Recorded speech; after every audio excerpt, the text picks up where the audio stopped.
My name is Brenna, and I'm overseeing this whole cohort. So I'm super excited. I've got JP here with me.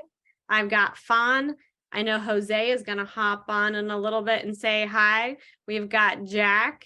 He's going to be running the sales portion. I'm excited, and I'm going to learn a lot from him. And we're going to have a lot of the 7 Eagle team popping in and out. So you guys will meet them throughout the day also.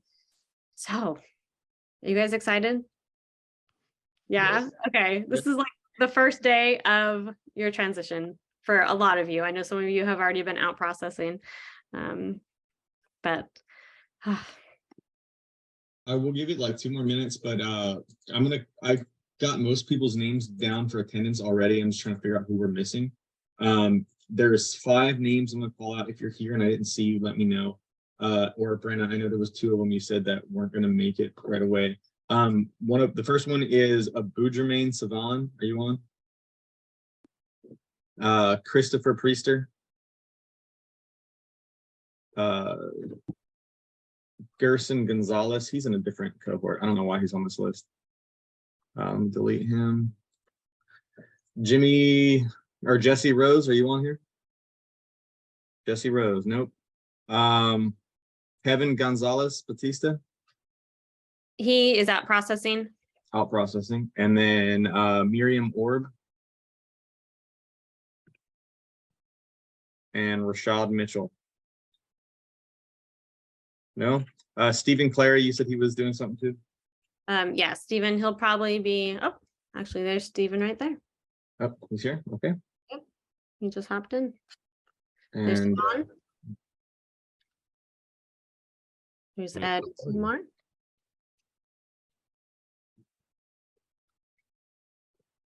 Awesome.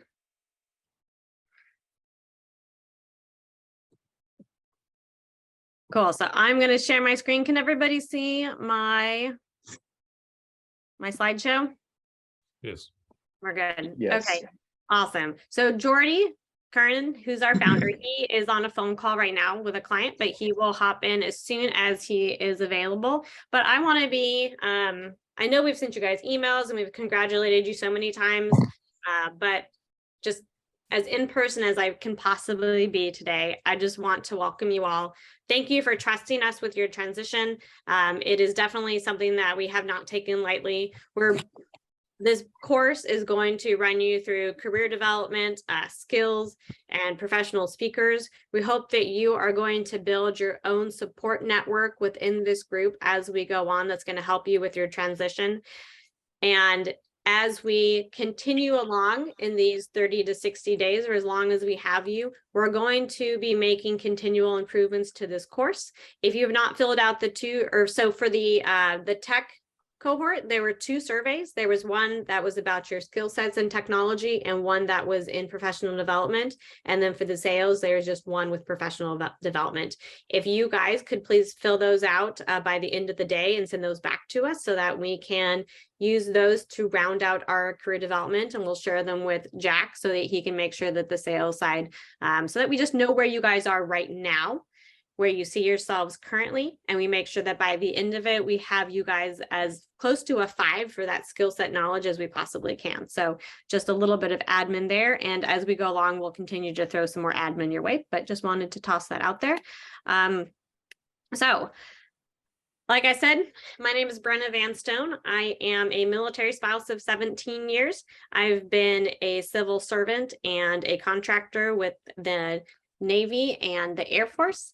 We are currently located in Georgia at Warner Robins, but we are PCSing this summer to Washington, D.C., and we were just at Osan last summer in South Korea. So we've moved, I think, about 9 times in my husband's career.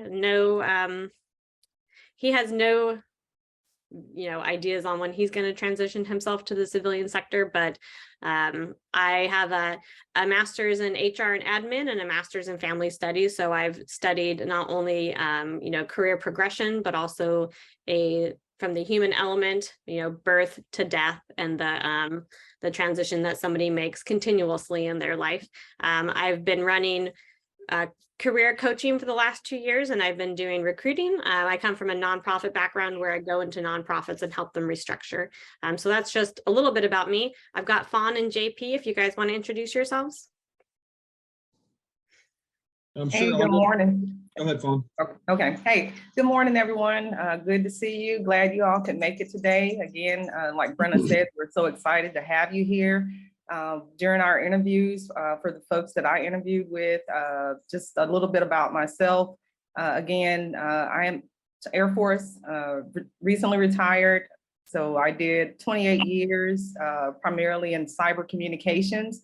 And then a stint as a first sergeant as well. So I have that HR background also. Have quite a few certs within the cyber communications world, Security Plus, CASP, and Server Plus, and then also degree in resource and technology management, and then also public administration. So definitely very excited. Been traveling my entire career. Of course, came into the military straight out of high school. So I've definitely got the background to go along with it and can relate to a lot of the experiences that everybody's going through or going to be going through during this time period. And just want to make sure that if you have any questions or concerns or you need assistance, that's what we're here for. And we're here to prepare you to make this huge transition. So just let us help you. All right. And I'm JP Ivy. I'm active duty Air Force still. I'm actually completing my skill bridge program right now with 7 Eagle. I am one of the training program managers for the training cohorts. And I have 13 years of experience in the Air Force. I'm an intelligence officer currently. I'll be separating officially in March. Excited for what we're doing here with 7 Eagle. I think it's a great opportunity. It's really cool for me being in Skillbridge and being on the administrative end of it. Very excited for the opportunity that you guys are going to have as you go through this training. A little bit more about myself. I've been 13 years. I moved like 10 times, and I'm just ready for a transition. It's just the right time. I have a few certifications in Agile and software development. I'm a certified Scrum Master and product owner. In addition, I have my master's in project management. So that's a little bit about my background. Any questions, I'm here to ask, happy to help, and excited to move forward. Awesome, thank you. Yeah, and we have a great group of cohort trainers that are going to be here with us. I know, Jack, if you want to introduce yourself. Yeah, Brenda, thanks, and Fawn and JP, thank you guys as well. So Jack Sterling, I'm here with my dad, John Sterling. He'll jump on here in a second. But I'm from Greenville, South Carolina, currently live there. I served in the Navy for 9 years. Most of that time was spent either pursuing or serving in as a Navy SEAL. So I was a SEAL Team 1 for 5 years, and then West Coast Training Detachment for 3. So I was a comms guy and JTACs, air traffic controller type in my platoon. So loved doing that. Decided to get out and be closer to family. Got 3 young kids here in Greenville, live with my wife.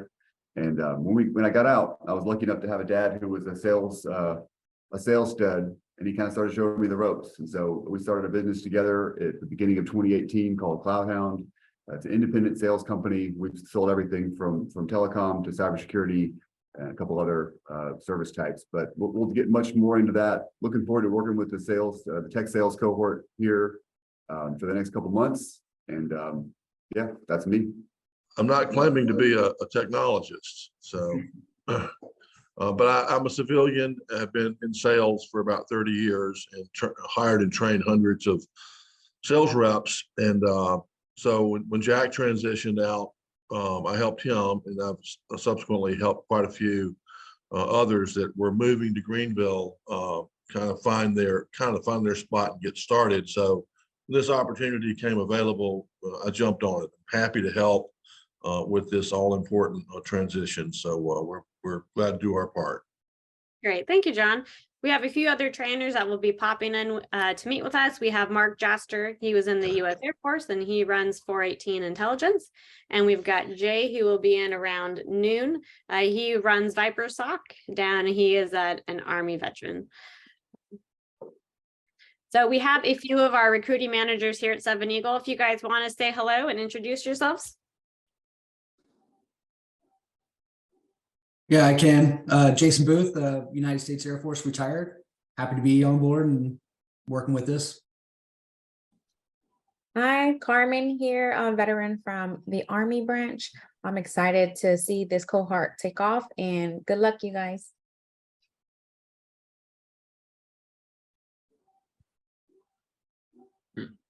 Zach Love here. I'm actually a ScoBridge internee myself. I'm an associate recruiter right now, working with Derek Barnett, and happy to see where this opportunity takes me.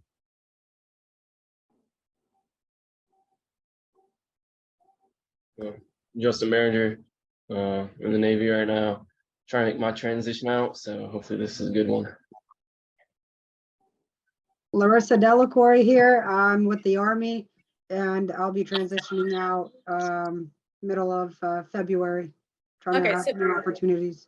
Anybody in the cohort, we'll be doing some extended introductions then, but if we have, I know Derek, we've got you on. If there's anybody else that works with Seven Eagle, we'll get those introductions out of the way so we can let you guys hop back to work. Any other Seven Eagles, BT? My name's Derek. I'm the director. I'm the head of talent acquisition for Seven Eagle. So I manage the recruiting side of the house. So glad that I'm glad to see this come online. It's definitely a needed course for people who maybe haven't done a lot in their career to prepare for a career pivot and that want to take that next step. That's why we created it. So I can tell you that Brenna and Fawn and JP put a lot of work into this program for you. So I hope it works out in your future.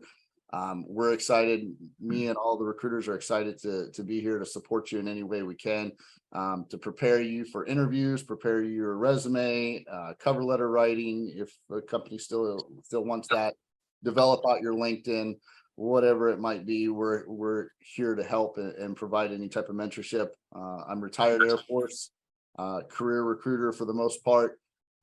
But again, welcome and glad that you guys are all here. Awesome, thanks. I know we have Charles. Do you want to introduce yourself? I think that's the last Seven Eagle group member we have right now. Hey guys, Charles Shelton. So 20-year Air Force. I'm doing SkillBridge right now, about to retire in May. I was career intel, so imagery intelligence. And for the most part for Seven Eagle, most of my days actually spent doing business development. So a lot of reaching out to CEOs, hiring managers, HR leads, that sort of thing, to bring businesses on board and create opportunities within Seven Eagle. So that's primarily what I'm doing most of my day. Awesome, thank you guys. Yeah, so Brenna, you'll, Brenna, yeah, yep, can we do an exercise real quick? sure. Okay, because here's what I see, a room full. It's like being back at my unit and we were all geographically separated. And it's like I just signed into a meeting with all of them because half of you have your cameras off and then the rest of you all look like you're super pissed off. So let's do an exercise in smiling. Everybody smile because we're not in the military anymore. We've gotten out of all of that mess. Come on, Fawn. That's a reason to smile right there. So everybody turn your cameras on so that we can see your pretty faces and smile, because we don't have to look like we have our respective color stick up our butts anymore from our branches, and that we have to look mean. We're not trying to kill people and break things anymore. Now we're trying to sell people on why they should be an IT, or why they should buy an IT service, or we're trying to deal with somebody's problem and teach them how to, you guys are going to learn, I'm sure, your standard line that all you IT guys like to say: have you tried restarting your computer yet? So that way someone like me on the other end can get frustrated. So They tell me to do that a lot, all so. right, so just remember to smile. Come in. I understand that the transition sucks sometimes, and you're going to have there's going to be a roller coaster of emotions because you're leaving it, especially if it's all you've known in your life. But it's worth it, and this is an opportunity to build a network of people that you can follow along in their careers and share in the ups and downs and all that. So remember, smile, because it really makes a difference. Sorry, Yeah. Brenna, I just wanted. No, it's absolutely true. We're gonna have a lot of fun. You guys see that I will talk too much, so you will see it's in your best interest to talk and raise your hand as we go forward. But so we have great people on our team like Derek and Charles and Zach, that you guys and all the other ones, Jason, that you met today. So there's about 40 of us, more than 40 of us working either with you or behind the scenes to make this program happen. A lot of them will be coming in and out to do the professional development sessions during the cohort. And then we have, like, you guys met Jack and John and a bunch of the other trainers. So you guys have such a group rooting for you. So if you have any issues as we're going forward, please make sure that you speak up and let us know how we can help. Jordy, did you want to hop in? Sure. Hey, everybody. I am Jordy Kern. I just want to thank everybody so much for giving us an opportunity to work with you for your skill bridge and help you launch your career. It is truly an honor for everyone here at Seven Eagle to work on your behalf. And I just wanted to thank you so much for that. Big thank you to Brenna and Fawn and JP, who have been working tirelessly to pull this this cohort off. It's an idea we've had for the last like 6 months, and we are just so fired up to get it cranking. And you guys are our initial class. We did a few cohorts in the past on a much smaller level. We did one last year with Cisco Systems, which was a big success, but that was only with 4 people. So this is a class of 30 people, and it's something that we're planning on doing every month going forward. Jack and John Sterling, thank you guys so much for teaming up with us on this effort. You guys are going to lead the sales end of this. So for the folks in our cohort who want to have careers in tech sales, you guys are going to in some incredible hands there. Can you go, Brenna, to the slide you want me to talk about, and I'll get going. So, okay, so let me just tell you guys a little bit about us. Seven Eagle is about 9 years old. I did not serve in the military. My dad did in World War II. I wish I did. As I got older, I always felt like I missed out on that experience, something that I feel I would have really enjoyed. And you know, I just always wanted to do something for the community, which I value so dearly. And about 9 years ago, I said, let me see if I can help these folks get into some great careers. And you know, I'm proud to say over that time, we've had over 1,000 connections, companies all around the country, big and small. Most recently, we have this focus of cyber and tech and technology. And the reason why we sort of veered down that path is because of the massive demand in industry for those professionals. In our history, we did a lot of jobs. We help companies fill a lot of, I call them like crappy jobs, like hourly workers. And I didn't feel like we were doing anybody any service by doing that. So in the last couple of years, we went right to, we started going down this career path of technology and cyber, and it's been a really great move especially for you guys, because now we can get you onto career paths where you have a chance to sort of make more of the money that you deserve, to be able to provide for yourself, for your family, and to do something where you don't have to put necessarily your body and your at risk every day by being on your feet or being away. You're using your mind, not your hands necessarily, for a great career. So anyway, we love it. And as you know, there's just massive demand on industry for these types of IT professionals. That's never going away. We have about 40 people on the team. You guys met a few of them this morning. And as Brenna mentioned, everybody here is working with one mission, which is how do we help put the cohort members into great career paths. So while you're doing your training every day with Brenna and JP and Fawn, in the background, you're going to have people like Charles out there trying to get more and more companies on board and sell them on the idea of why hiring military is a smart move for them. It's not only a patriotic act, but they're going to get a superstar worker, and then you have guys you know, like Jason Booth and Milagros and Derek, who are going to be working on making the matches for you. And then we have a whole administrative team behind this as well. We have videographers, we have social media folks. So everybody here is going to be working towards this same goal. All right, can you go to the next one? Yeah, theoretically, there you go. All right. So I touched on this a little bit. This is why we're here. This is our mission as a business, is to help connect you to great careers, right? So we want to give you every opportunity to get the career that you deserve. You guys have all sacrificed dearly, you and your families, while you were serving. Now this is your next chapter, and you deserve something great, you know.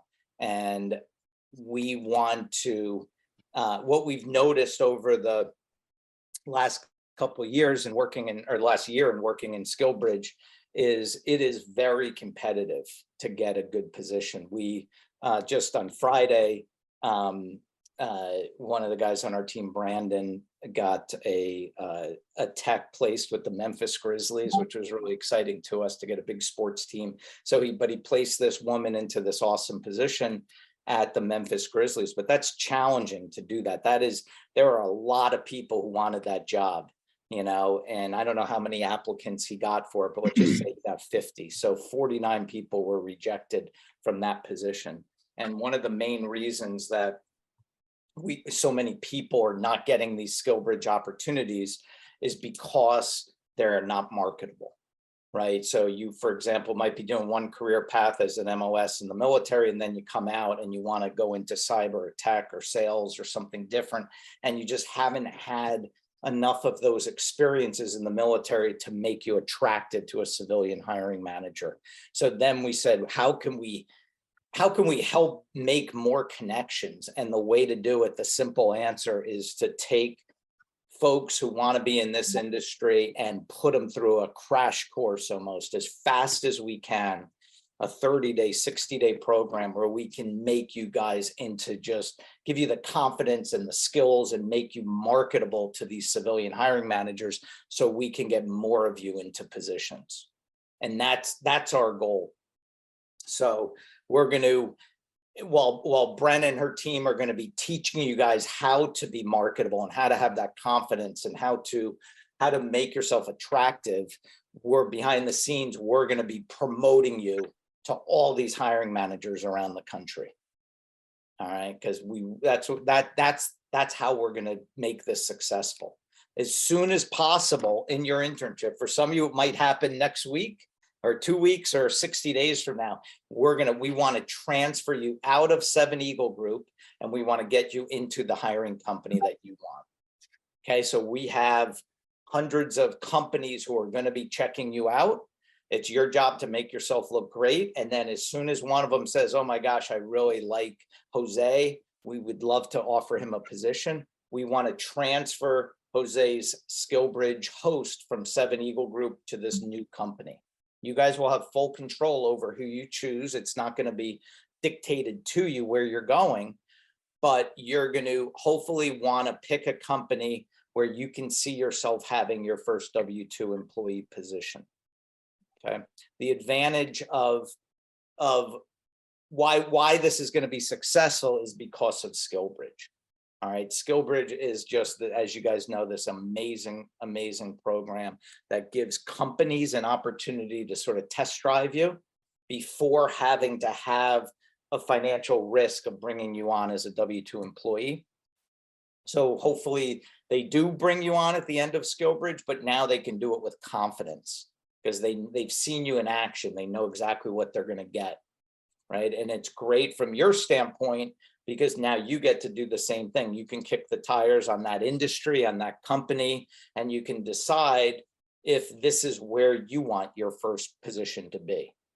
And if not, that's okay. We work to get you placed elsewhere, but about 92% of the SkillBridge candidates end up staying with their SkillBridge host for their W-2 employee position. From our standpoint, we have the most leverage if we can get you quickly out of 7 Eagle and into this host company, because we can then promote you as, you know, you get a couple extra months of SkillBridge before you have to start paying this person's salary. All right, so that's our strategy. If you stay with it, the program's going to be 60 days long. And if most of you will probably be with us for that full 60 days, just because it's the holidays now and hiring sometimes takes, it's a 3-week process for companies to interview and all that stuff. So most of you will probably be with us for 60 days, but just know we're going to try to get you out of 7 Eagle and into a different host as quickly as possible. That's a huge success for us if that happens. We never charge any military talent fees for working with us at 7 Eagle, but we are a for-profit company. The way that we pay our bills is these hiring companies pay us a small fee for a placement fee. We eliminate all the risk on their behalf, and we never let that fee get in the way of you guys getting hired, but that's how we make our money. So we want to get you into these hiring companies. Okay. All right. Now, then the last bullet there. This is not just, we want to be with you guys for the rest of your career, right? You might go through a new job every 2, 3, 4 years, and we want to be there to help you. We're going to be your eyes and ears for new opportunities, and be not only there to help you get jobs, but we're going to teach you how to excel at those jobs when you get there. We're going to have mentorship opportunities for you, networking opportunities. Maybe you get into a company and you want to hire military. So we want to be a partner with you from here on. Next one. So as I mentioned, this is our initial class.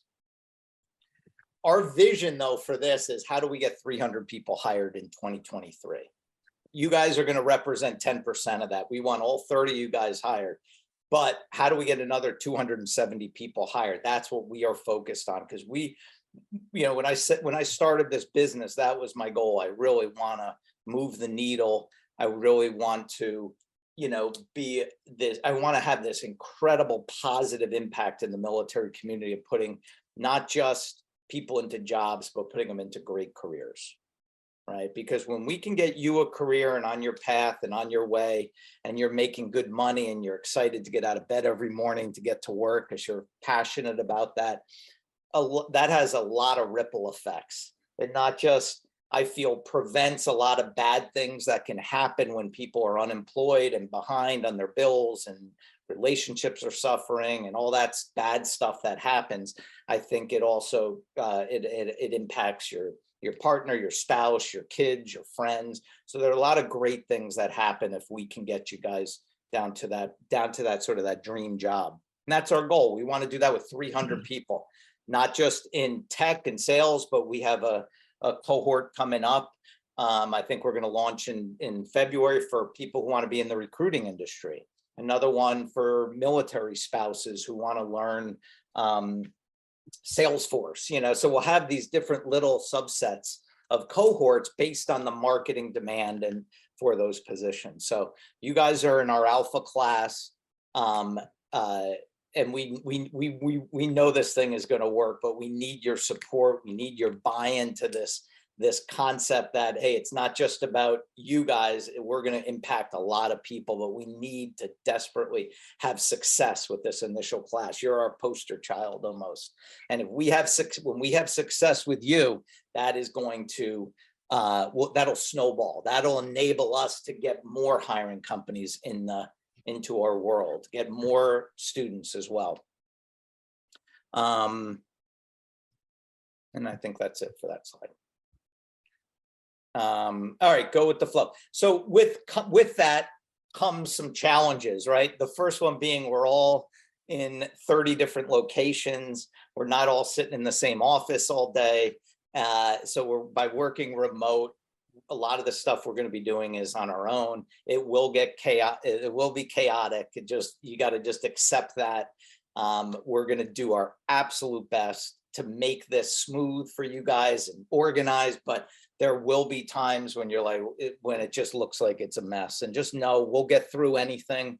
We have really smart people on our team, and your patience, your understanding, your flexibility will mean the world to us. All right. And then that feedback too, just as we're doing this, at the end of the program, we're going to rely on you to give us your feedback. What can we do to make this thing better?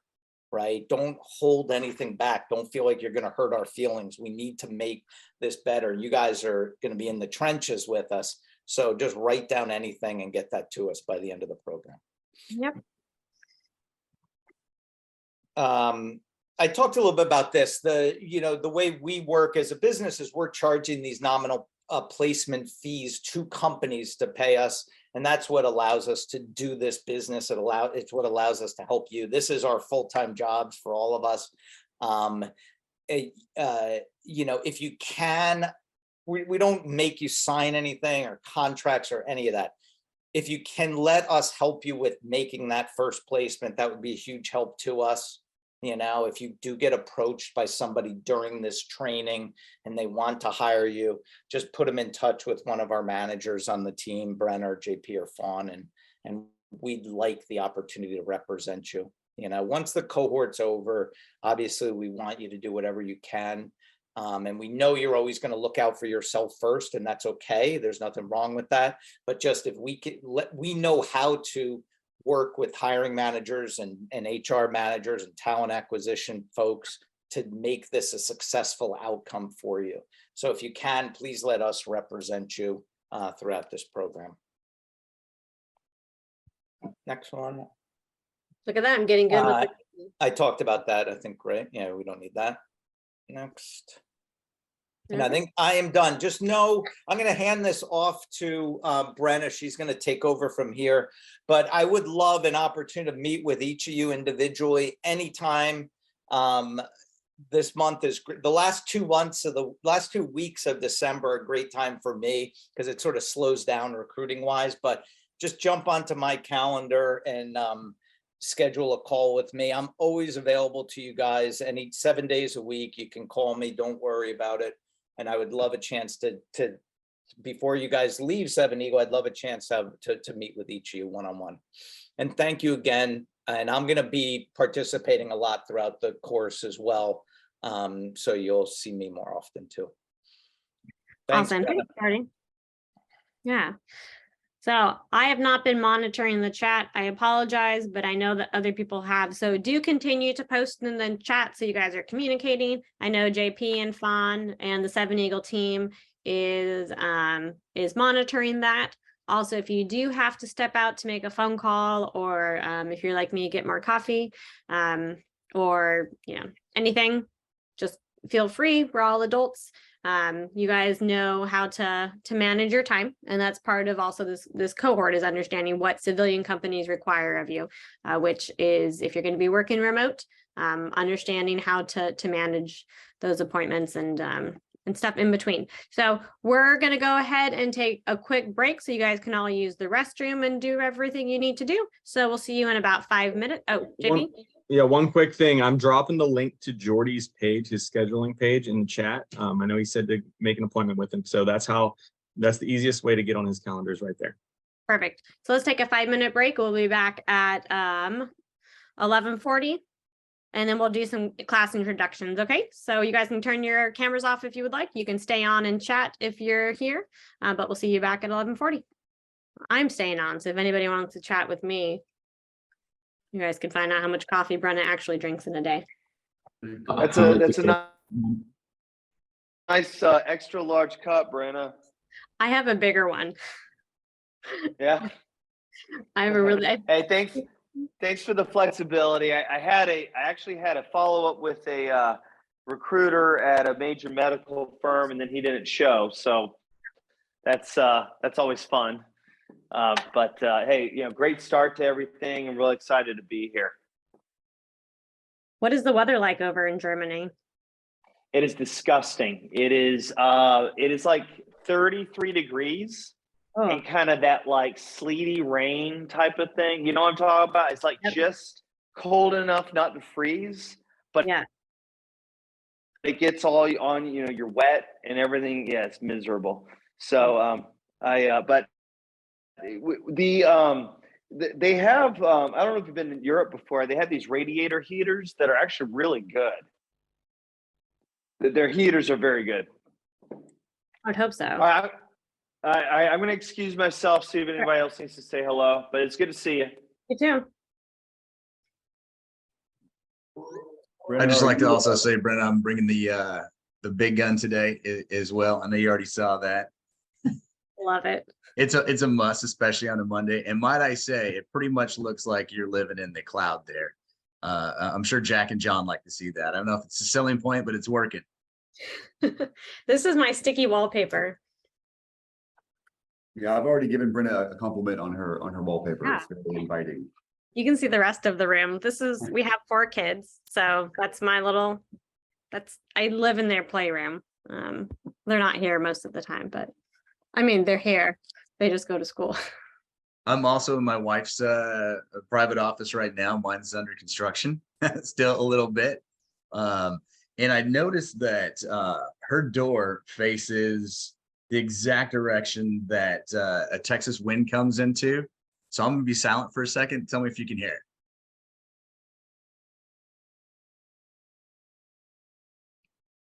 No. Yes. Well, that's a good thing. Okay. So it'll only be my distraction and nobody else's when I'm talking. Good to It is. hear. Yep, you'll hear the J-Stars flies at this base, and so you guys will occasionally hear the J-Stars flying, and that jet is being put out of its misery shortly. But it's it's a J-Stars when it sounds like it's going to crash and there's black smoke coming off of it. It's an old 707. They don't make the parts anymore, but my husband has had to hold on to the door once or twice as it tries to fly off mid-flight. So I'm glad they're in that aircraft. So, Bruno, are you Understand. excited to come to the DMV area? I was just talking to my friend who's she's in Osan in South Korea. We were just talking about that. I am extremely excited. I'm also not looking forward to my husband's daily commute. Where are you guys going to be living at? We don't know. We're looking at Alexandria, Old Town, and Falls Church. Okay. So it's just a matter of where we can get housing and education for our 4 kids. Good luck. I know. It's going to be awesome. I'm excited for the food. I like to eat. Oh, yeah, I love it up here. It's going to be, and the museums, of course, there's so many good aspects about living up there. Awesome. So as you guys come back on, please turn your cameras on so I can see your lovely faces. You guys are going to learn that the more you interact with me, the less I talk. So that's better for you. If nobody gives me any nonverbals, I just continue to ramble on, and that's no good for anybody. I'm just sharing my honesty there. If I see blank faces, I think you guys don't understand, and then I just keep going.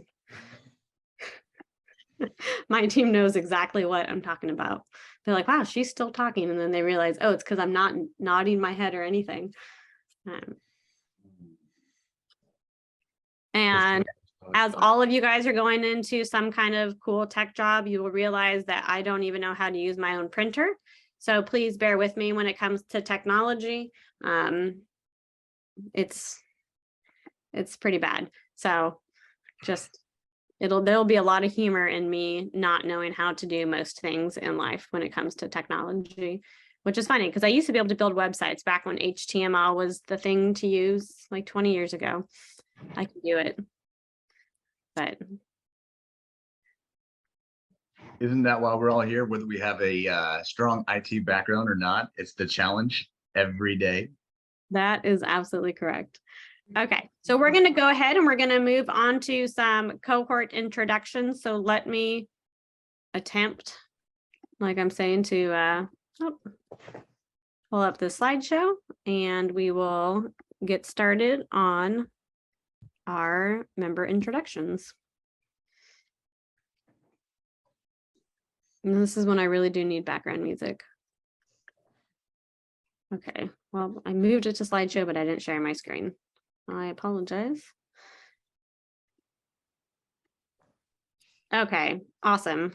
Oh no, did I go? There we go. Okay, so we're going to take a quick 45 seconds at the most to introduce yourselves. We want to hear just your branch, your MOS or AFSC, where you're stationed, number of years that you've served, where you plan on living during or after your skill bridge, career path that you're seeking.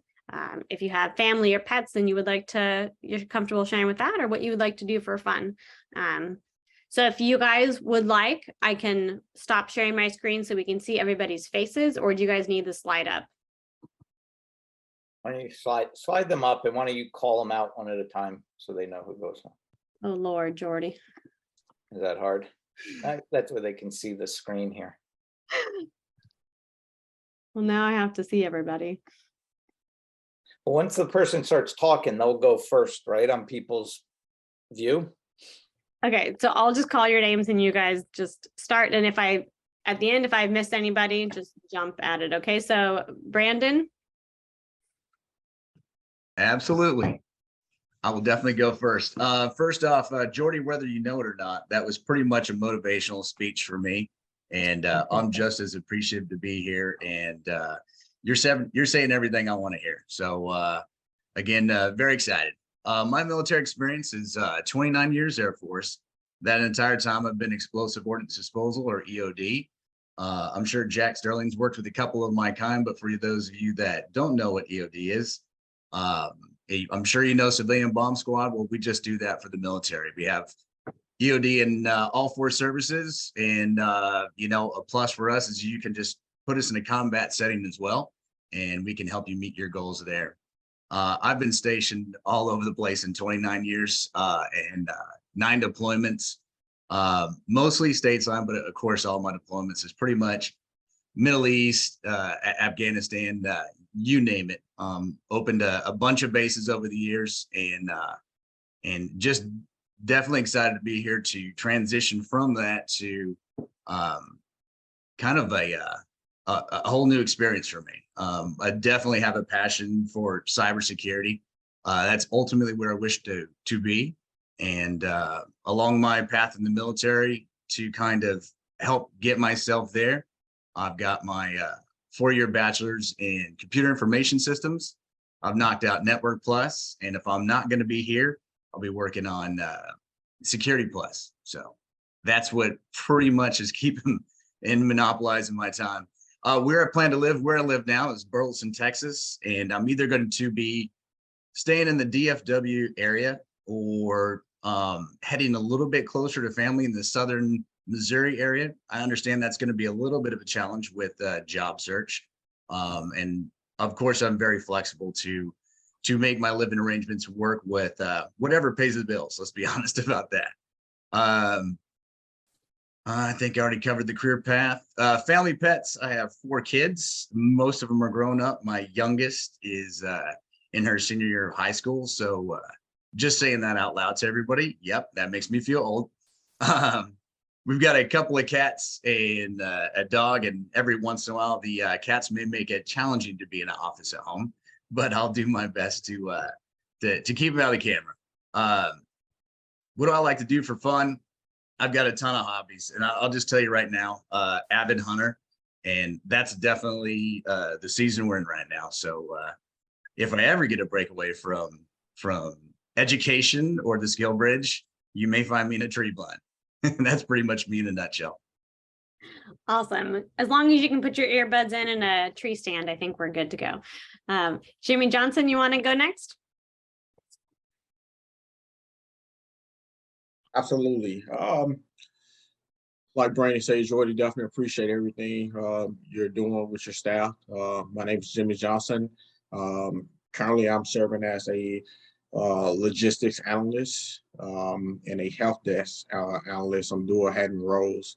Well, I was doing Haddon roles. Right now, I'm on leave. I have been stationed pretty much everywhere, East Coast, West Coast, and including overseas. Have had served in numerous billets from recruiting duty to logistics to license officer. You name it, I probably have done it so far in the military. I plan on staying in the DMV area only because my wife likes it here and she does not want to move back to Louisiana. Career path I'm seeking. Me personally, I love to become a SOC analyst. I am a lifelong learner of cybersecurity. been fascinated ever since I was a kid, building computers and things like that. Just fell in love with the career path. As far as family, have one daughter, my wife, and we have a dog. What do I like to do for fun? Like Brandon say, I am a avid bow hunter. And I love to fish. So the boat is in the garage. If it's a nice warm day in Northern Virginia, you can pretty much catch me fishing any other time. But that's it. Looking forward to learning and being a part of this cohort. Thank you, Jody. Awesome. Thanks, Jimmy. When I think of boats and our nation's capital, I just think of the picture of George Washington. But I know there's more to it than that. Stephen, can you go? Absolutely. Let me unmute myself. Yeah, everybody, it's an absolute pleasure to be here. So I'm actually in Germany doing my last bit of time in the military. I did some combatant time, and then after that, I became an Army chaplain, serving about a total of 10 years. And so we're ready to get out, and we're looking to move to the DC area. My wife has a lot of family there, and I also have my family in Asheville, North Carolina. So it's a good place for us to settle down. I'm highly interested in technology sales, most specifically the healthcare industry. And again, I mentioned I have a wife of several years, and we have a bunch of pets. One thing that I really enjoy doing is something I just scheduled in a couple weeks is going to the Alps and climbing an Alp and going up the mountains. So I have my last excursion planned for a couple weeks from now, and then I head on back to the States. So again, pleasure to be here. Really excited. That is amazing. Can't wait to hear about your adventure. Kind of jealous, won't lie. I know I'm missing someone because their name is not showing up on it. Oh no. Okay, Mark John Ditching. Can you unmute, please? Oh. Hi, good morning, everybody. My name is Mark John Ditching, and I have 10 years total in the Army. I work as a laboratory technician in BSL-3, BSL-4. Mostly I've been dealing with the biological stuff and been deployed, mostly CONUS, as a biological SMEs. So anything like something, kind of like how you use your paper or protection, how you exit and re-entry procedure. I just passed last Saturday my certification for CompTIA Sec Plus, which is like a good plus, and yeah, thank you. And then current background or like my education is in healthcare administration. So I just finished in 2021 I finished my master's in that one. And I like to learn. I guess learning and reading, or it's kind of a continuous development. If you're not going to keep upgrading your education, then you're eventually gonna be obsolete. So I always believe on kind of like always upgrade your skills and your knowledge. I plan to leave the DMV area. Currently, I'm stationed in Fort Detrick, Maryland. Career path I'm seeking right now. I like to more go, or I like to go in as a penetration tester. But at this time, I want to learn also how the whole cybersecurity realm works. And the more I understand the whole thing, the better I'm going to be in my position. Family pets, I do have a German Shepherd. I do like to ride my road bike. And then on my free time, part of that one too, as I've been involved on coaching kids, soccer, and at the same time developing them, kind of molding them in the right direction. Yeah, that's where I'm at. That is awesome. I love riding a bike. I'm pretty bad at it. I hit a parked car once. But that's a goal in life, is to get better. I've done a few triathlons, but the bike is definitely my weakness. Haley, let's hear from you. Good morning, everyone, or good afternoon, whatever time it is in the world. I'm in the US Navy right now. I'm on a med board. My MOS is IT. I've been stationed in San Diego. And right now I'm in Portsmouth, Virginia. And I plan on living in Pensacola, Florida when I get out the military. The career path I'm seeking is IT support. I almost passed my test for the CompTIA A+ certificate. I failed by one question. So I'm going to try and pass that again very soon. And what I like to do for fun is I like to run. I like to run half marathons, and I run every single day. It's my hobby. Okay. That is awesome. I have a race that I'm doing in Georgia. You should come on up. I'll send you the information. It's in like March, April. I don't know. Obviously, I have no clear training plan, but I do love to meet other runners. Justin Berger. Hello, so my name is Justin Behringer. I've been in the Navy for 5 years as a fire controlman. It's not firefighting. It's basically just working with mechanical, electrical stuff on a gun system. So yeah, it's not as fun as it sounds. But right now I'm out in Honolulu, and definitely got to move somewhere else because it is way too damn expensive to live out here. And yeah, for a career path, I don't know. I guess we'll see where this goes, and I guess kind of the different opportunities and possibilities that cybersecurity opens up. So see what kind of job that takes me into, and then for fun, just do stuff around the island, get as much of this in, all the good food out here before I leave. So Awesome. I'm all about good food. Okay, Thomas McAllister. Good morning, everybody. How you doing? I'm Thomas. I've been in the Air Force I'm approaching 20 years. It'll be 20 years in March. I just final out process from Seymour Johnson Air Force Base after 17 years. Prior to that, I was at Lake and Heath. So don't like moving. I just did my final move to Atlanta. I'm not leaving. And during Skill Bridge, I plan just to learn and soak up as much as I can for cybersecurity. That's also what I'm in school for. My college background is technology. Still working on certifications, haven't gotten any yet, but it's coming up. Family, I'm married. I have 4 children, a dog. Not much free time, but in my free time, I play video games. I listen to music. I try to play the guitar as best as I can. I want to hunt, and I've never been. So anybody in the Atlanta area, you want to link up, show me the ropes, please do so. And that's pretty much me. That was awesome. I am not a hunter, but if I'm ever up in Atlanta, I will let you know. Let's go with Thomas Smith.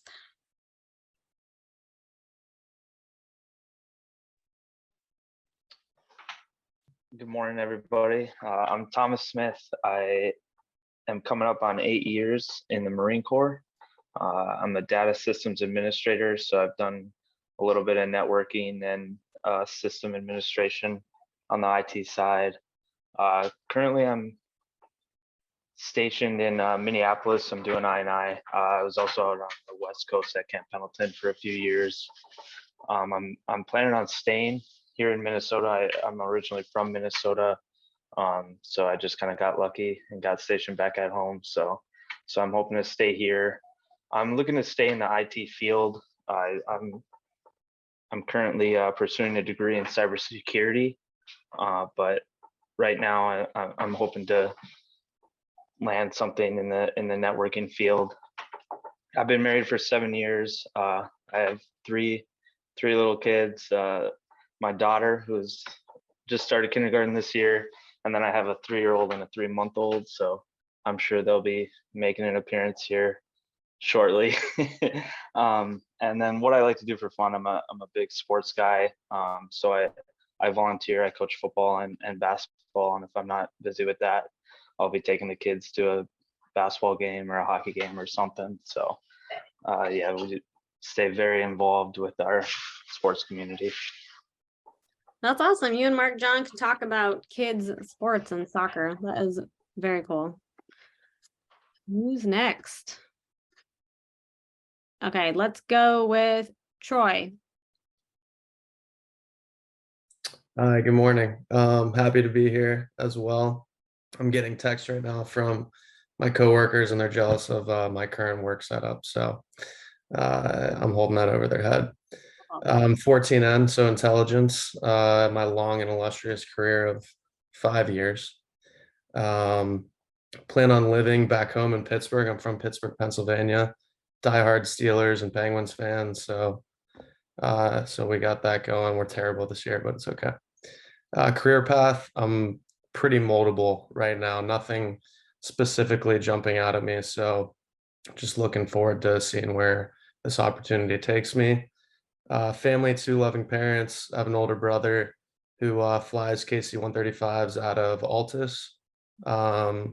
Sister-in-law, my first niece, and what I like to do for fun, watch sports. I'm an Alabama fan, so tough about the college football playoff.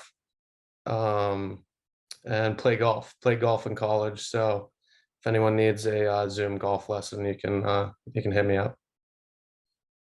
I definitely need a Zoom golf lesson. Dominique? Hey, Dominic Moore. You can call me Dom. Currently in the Air Force as security forces. I've been doing this for about 20 years. March will be 20 for me. I've been lots of places. Lakeheath, Heath, England, Minot, North Dakota, Harbor Field, Florida, Kleinvogel, Belgium. Love that place. And now I'm currently in Malmstrom Air Force Base in Montana. And yes, it is as cold as it sounds. I plan to live back in Florida in the Tampa area, if not there, wherever can pay the bills. I'm very flexible with that one. Looking for a career in either cybersecurity and or something leading up to becoming a digital forensic analyst. Love to do that kind of work. Want to catch the bad guys. No pets, but I have a 16-year-old son. He's a junior in high school. So Brandon, I hear you on that one. I feel old as well. What I like to do for fun, I like to play video games with my buddies that are now scattered all across the world. So the majority of my close group friends are overseas. So getting the hours down is hard, but we like to link up and play video games together. I like to play music, cook, and go shooting, which that's all I really do here in Montana. And I'm excited to be here. I like that they've evened out your overseas exotic locations with North Dakota and Montana. Oh yeah, yeah. Nuclear security is my jam. Yeah. Love it. Thanks for sharing. Let's go with Joel. Good morning, everybody. My name is Joel Tolentino, and I'm active duty Air Force, 20 years. I'll be 20 years in May, retiring. My AFP FSC is 4P, but I'm currently serving as a security manager here in my unit. I'm stationed at Space Base Delta 3 in El Segundo. Yeah, Space Force. Yeah, well, I'm planning to live over here in California, and I have a degree in computer information systems. Career path I'm seeking is in cybersecurity, as a cyber or maybe a SOC analyst. I have one dog and currently married, and what you like to do for fun is just driving my motorcycle around. What kind of motorcycle do you have? I have S40 Boulevard. Okay, does anyone else know what that means? No. Okay, so explain a little bit. Is it like a Harley? Is it a sport bike? It's kind of a type of Harley, 700cc motorcycle. Well, we had a Harley switchback until we had kid number 3, and then oh, okay. Harley. Yeah. So it's like the driving around over here, basically Pacific Coast Highway. It's actually a nice ride. Good Yeah, ride here. PCH is beautiful. Yes, yes. Awesome. Thanks so much, Joel. Marion. Good morning, everyone. My name is Miriam. I'm in the Army active duty. 3 years, going on 6 months. I got 6 months left. I'm a 25 November. Now it's a 25 hotel. But it's basically setting up comms, like working with radios and satellites. I plan to live in California. That's where I'm from. So I'm going back over there. I'm currently in Fort Bliss. And my career path, I plan on going into network operations specialist. Right now, I'm currently working on my CCNA and CCT certificate. I applied for a voucher and I got approved, and I'll be taking a test in January. Awesome. Pets, I got a cat. Her name is Kodak. She's pregnant, so I'm gonna be having more cats. Is that a good thing? Sorta. I mean, I'm gonna keep one, but I gotta see what I'm gonna do with the rest of them. And If then- anybody wants kittens, let her know. yeah, if anybody wants kittens. What I do for fun, I do art. I like to draw, paint. I practice tattooing as well. So yeah. Very cool. Thank you for sharing. And whenever anybody says they're going back to Cali, I automatically think I'm going back to Cali. But yeah, hometown Fresno. Kwanzi. Hello, everyone. My name's Kwanzi Singleton. I've been in the military nearly 20 years. I'm about to retire. My first MOS was a 25 Bravo, which was computer networking, but I only did that for like 3 years. And then I reclassed and I became a human intelligence collector. And I've been doing that for the remainder of my 20 years. I spent half of my career at Fort Bragg, did a little time in Germany and some time in Washington State as well. Where do I plan to live? Right now, I'm looking at either North Carolina, Texas, or Florida. Those are places I'm pretty interested in after the skill bridge. Career path. I know, like I said, I did a little computer networking, but my experience and knowledge is kind of dated because I reclassed or changed my MOS back in 2008. So it's kind of dated. So I'm kind of trying to get back up on my certs and things like that. But I'm kind of looking into getting into like the cloud, like a cloud practitioner or cloud security. Those are things that kind of interest me in specific if I can do that path. Family. So wow, I haven't listened to other people talk about their kids and they're talking about their old. Well, my oldest daughter's 25. So I guess the age just creeps up on you. So yeah, I guess I don't feel old, but I guess I am old. So yeah, I got a 25-year-old, 17-year-old, and a 14-year-old. So yeah. What do I like to do for fun? I guess just being in the military, fitness is pretty big. So I'm like an avid weightlifter. I used to lift weights a lot. I started doing jujitsu. So that's pretty interesting because I used to wrestle in high school. So a lot of the concepts are the same. And I used to ride a motorcycle, and I'm gonna get back into it when I retire. And because I'm due to retire in March, I start my terminal leave. So I want to get back into riding motorcycles. I'm looking at getting like the BMW 1000RR because my buddy has one. It's a great bike. So that's what I'm interested in doing. That's me. That's awesome. Now I know that with motorcycles, and Joel can maybe speak to this also, that there's different categories as far as the engine and the air pollution, where you can get one that's rated for 49 states, but you have to pay that extra money to get it rated so you can register it in California. That's correct. That's correct. Brandon. Yeah. So Kwanzi, as long as you're not moving to California, I think you could save yourself about $500 in a bike. Sweet. Just a little side note for everyone in case you're interested. Let's scroll down. Sorry, I lost my spot. Deontay. All right, good morning, everybody. I'm Deontay.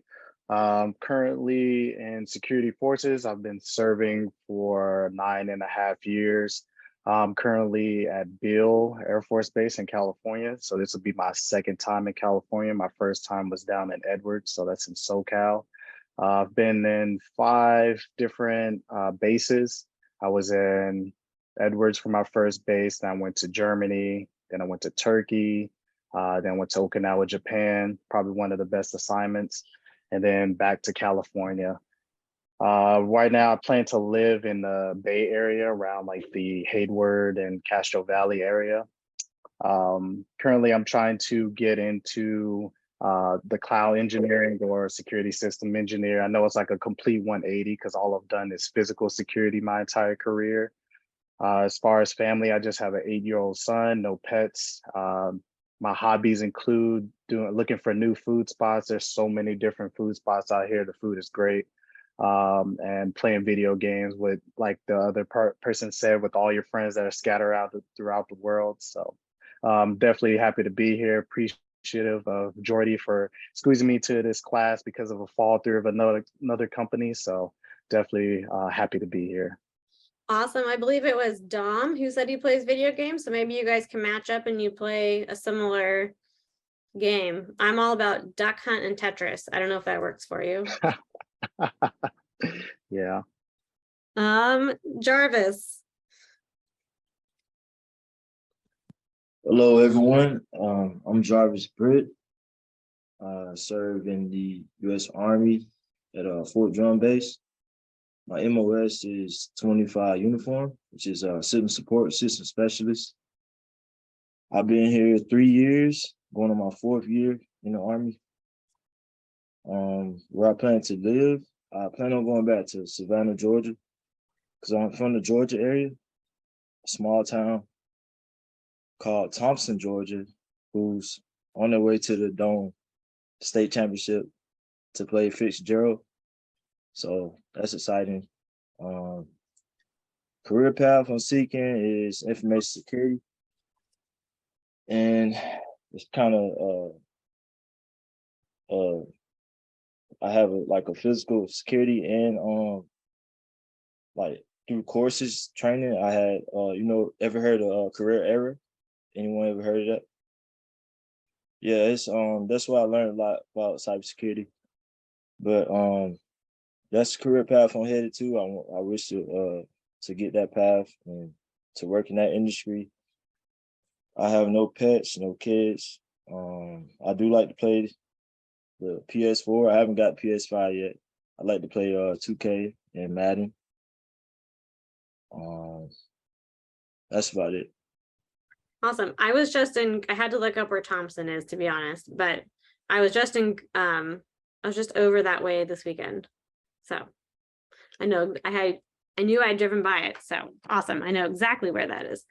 Cool. So if anybody plays those video games, you guys can also connect up. I don't know how any of that works, but I know you guys do.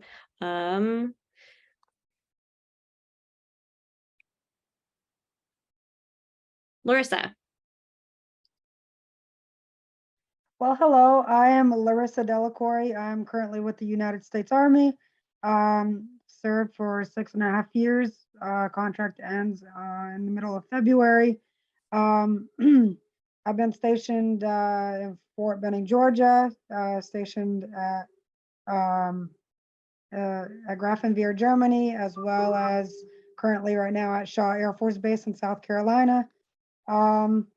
I plan on, right now I'm living in Columbia, South Carolina, which is about like a 45-minute to an hour drive to and from work, which is kind of brutal, but it is what it is.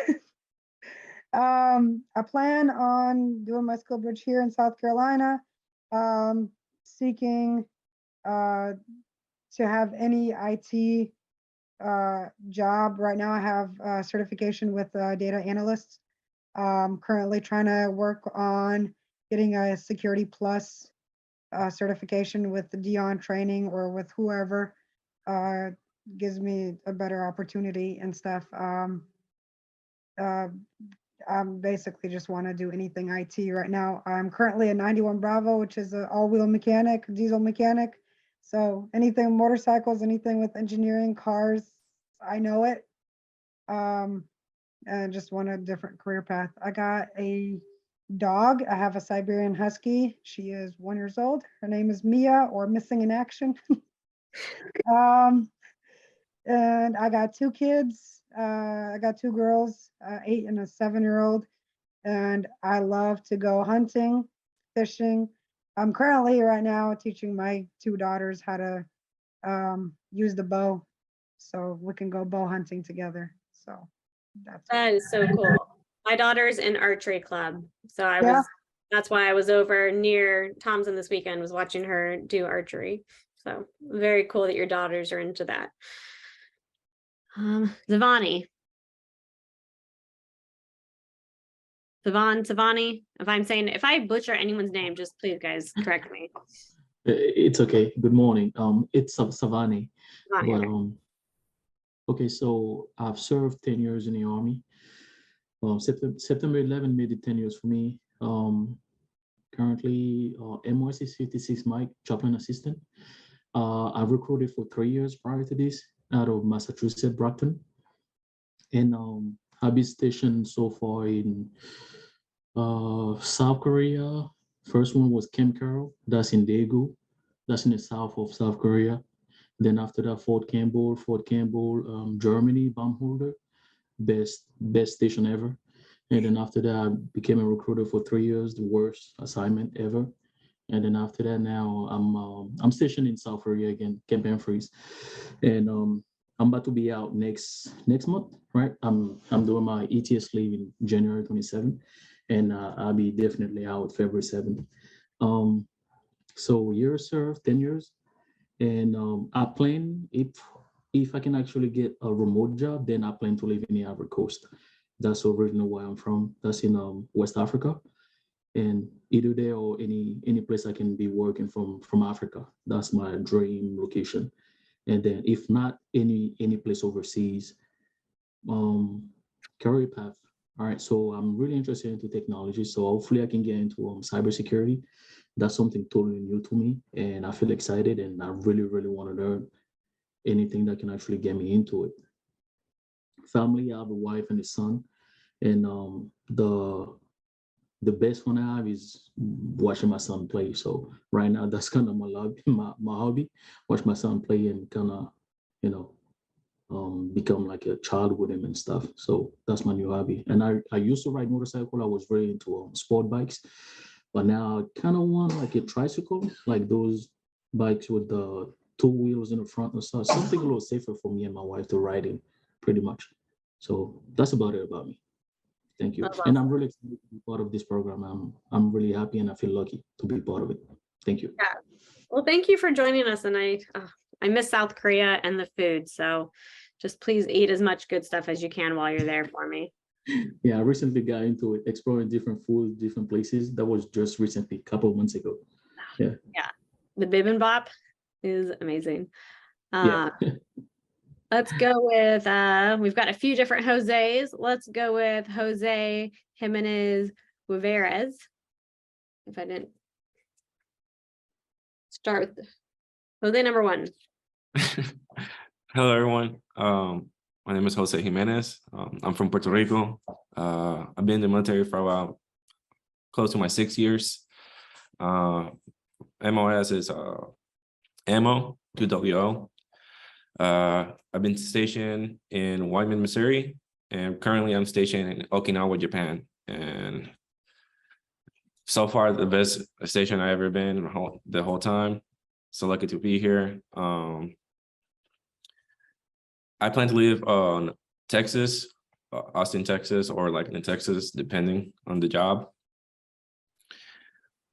And my career path, I'm really open-minded to the specific job. Right now, I'm just focusing on getting the door, the foot on the door for IT side. But I would like to look more into the security analyst side of it. I think that's more interested for me. But again, I'm open-minded for anything. Currently, I have 1 yellow lab. He's a puppy. He's like a year old. And what I do like to do for fun is I have a few. I like PC gaming. Recently, I picked up into cars, so I'm working on a project car. Planning on taking it back to the States once I go back. And sports, I like to play basketball. That's awesome. What base are you at in Oki? Kadena? Nice, nice. That's right. That is probably my favorite duty station. That or Osan. The food is amazing over here. It's so good. Taco rice. Yep, taco rice. Awesome. Let's go with Mario.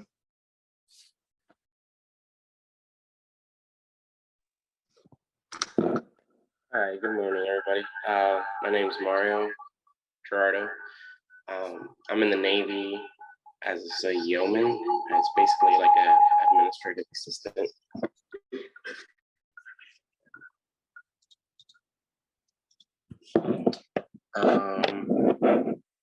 I just moved back to San Antonio this past weekend, and that was fun.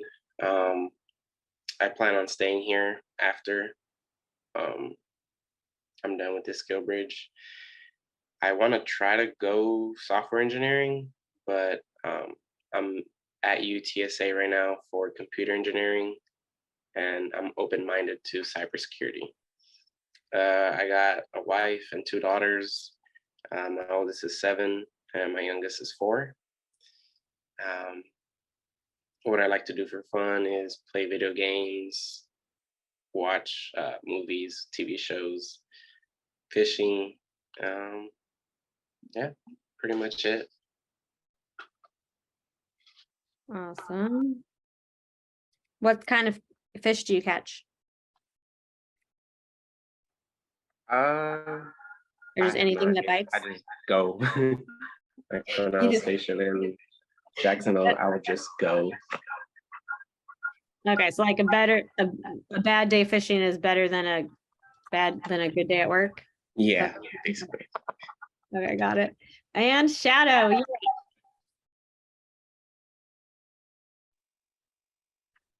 Good morning. My name is Shadow Egan. I'm currently in the Navy. I've got almost 4 years in. I'm stationed in El Centro. If you haven't heard of it, lucky you. I'm a Master at Arms or MP for those in other branches. I'm going to stay here in El Centro for the remainder of Skill Bridge because my command's going to call me back for a couple operations from here till June. So the career path I want to do, I will be a CNO developer, but I want to start in cybersecurity and IT, just because, I mean, the easiest way to break into a vault is to know how it's built. So pets, I don't have any pets, not here at least. I have a Chihuahua back home. She's super cute, and I miss her. She probably thinks I abandoned her. And then I have a wife who's about as much maintenance as the dog I have back home. So I really don't do much for fun at this point. I mean, I'm a cyclist. Other than that, if I'm not at work, trading stocks or doing things for real estate. So that's pretty much me. awesome. So you and Mark John can talk cycling. Yeah, I don't get out too much anymore, but the roads here are absolutely terrible, and you would think they wouldn't be with California's taxes, but they are. Yeah, no, I'm from Fresno, so I totally get that. Let's see. Jose Contreras. Hello, everybody. My name is Jose Contreras. I'm in the United States Marine Corps. My MOS is motor transport chief, like drive trucks. I don't do that no more, but tell my guys to do it for the most part. Where I stationed at, all over the East Coast. I've been to Iraq, Afghanistan. Went to Qatar for like 3 days. I've been in 19 years and like 7 months. I'll be retiring in April of this upcoming year. Where do I plan to live? Currently, I live in North Carolina, so I'm already here where I want to live for the most part. My career path, I want to do something with cyber. I'm getting my bachelor on that, but anything with IT, anything IT related, that'd be my goal. Family and pets. I'm married, got 4 kids. They got pets. I don't have pets. They got the dogs. And what you like to do for fun? I do Brazilian Jiu-Jitsu. That's like my only hobby I got. Thank you. That's awesome. There's someone else that did martial arts. Yeah, he does BJJ Yeah, also. So yeah, that was me. Yeah, I do Brazilian Jiu-Jitsu too. Awesome. See, I tell my kids I have 4 kids, so I don't need pets at all. But you're brave for letting your kids have pets as well. Awesome. Trayvon. Oh, hi. Good morning, everybody. My name is Trayvon Smith. Currently in the Navy. I served 3 years aboard the USS Ronald Reagan. It was based in Yokosuka, Japan. Where I plan to live during and I'm sorry. Also I'm unrated.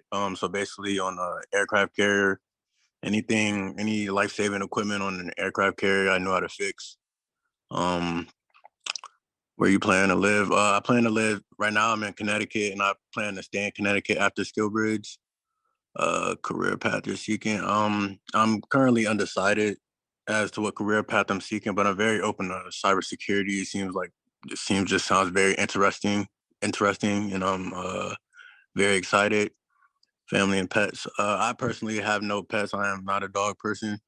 But my girlfriend, I live with my girlfriend. She has 2 big dogs, so I guess I gotta get used to it. But yeah, what I like to do for fun, I'm a big time basketball player. And I love to play video games. I think somebody said they play 2K. I play 2K too, so let's play, man. But yeah, that's it. Awesome. So do you like traditional basketball, or have you enjoyed is it 4v4, the new Olympic sport, 3v3, 3x? Yeah. I think it's 3v3, but yeah, I enjoy all basketball. I've been playing basketball all my life, so. That is awesome. Thanks for sharing. And Colton, you're up. Good morning. My name's Colton. I've been in the Army a little over 4 years. I hit 4 years in October. I'm a 25 Quebec turned hotel, so I work with or I do networking and stuff like that, comms. Currently stationed at Fort Bragg. I was in Alaska at Fort Wainwright for 2.5 years and PCS tier for my remaining time. I plan to live in Birmingham, Alabama after my skill bridge, but I'm going to stay here at Fort Bragg for the duration of my skill bridge. I'm looking to get into tech sales mostly. I do have security plus, so I could fall back onto like the more technical expertise side, but I'm choosing to go more into the sales side. I have a wife and a 2-year-old son, and for fun, I just like to mostly watch football and just play with my son. That's awesome. 2-year-old is a fun age. Yeah, he never slowed down. Nope, they don't. That's how, yeah. My youngest is 2. I feel ya. Okay, who am I missing?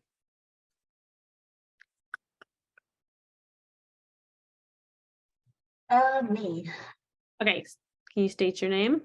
Hi, good morning, good afternoon, everyone. My name is Belinda Disloges. I served in the Navy 5 years as a firefighter in Whidbey Island, and that's in Washington. I plan on living in Reston, Virginia. Career path is cybersecurity, nothing too specific. I have 2 dogs. I have a golden doodle and I have a Chiweenie. What I like to do for fun, I like to go hiking and rock climbing. I'm excited to be here. Awesome. Well, thank you for joining us. I love a good hike. I wish I could spend more time outdoors. It's probably, I don't know, there's just something so refreshing about it. Do we miss anybody else? Yeah, I haven't gone yet. Okay. Hello, I'm Anthony Jackson. I'm actually a military spouse. My husband has been in contracting for a couple of years now. We're at Joint Base Andrews over in Maryland. We don't really know where we want to go after the military. Looking at Utah, Utah looks pretty nice, or I might just go back to Georgia, where we're from. Back when he joined Basic, I've been studying for red team pen testing, but after a bit, I realized that I need more of like a foundation, so I started studying to become a SOC analyst. I recently got my Net Plus a couple months back, and I'm studying for my Security Plus and my CCNA. We don't have any pets yet, but we're looking to get a dog rather soon. And for fun, I play a ton of video games, a lot of PC gaming, like League of Legends, World of Warcraft. Love to fish when the weather permits. Not too fan of the cold up here, so haven't been able to do much recently. But besides that, that's everything. Yeah, you'll have to get together with Jimmy. For sure. Shane. That was awesome. I love my fellow mil spouses. Anybody else that we skipped over? Speak now. Okay, we do have a few people, like I said, that were out processing today. So you'll see a few more people join in over the next week or two. They're just checking in with us and doing some independent study. Let's go ahead and take a quick 5-minute break. And we'll meet you guys back here at 35. So I'm beyond excited to have Cloud Hound with us. I know that we're all going, so those who are in the tech sales portion, you guys are going to learn an exceptional amount of information from them. And they're also going to share some insights and knowledge. So I'm excited for us all to learn together and to grow in that side. So Jack, if you guys want to take a few minutes to talk. Yeah, thanks, Brianna. Yep. We're really excited to get to know you guys. Thanks for doing those introductions.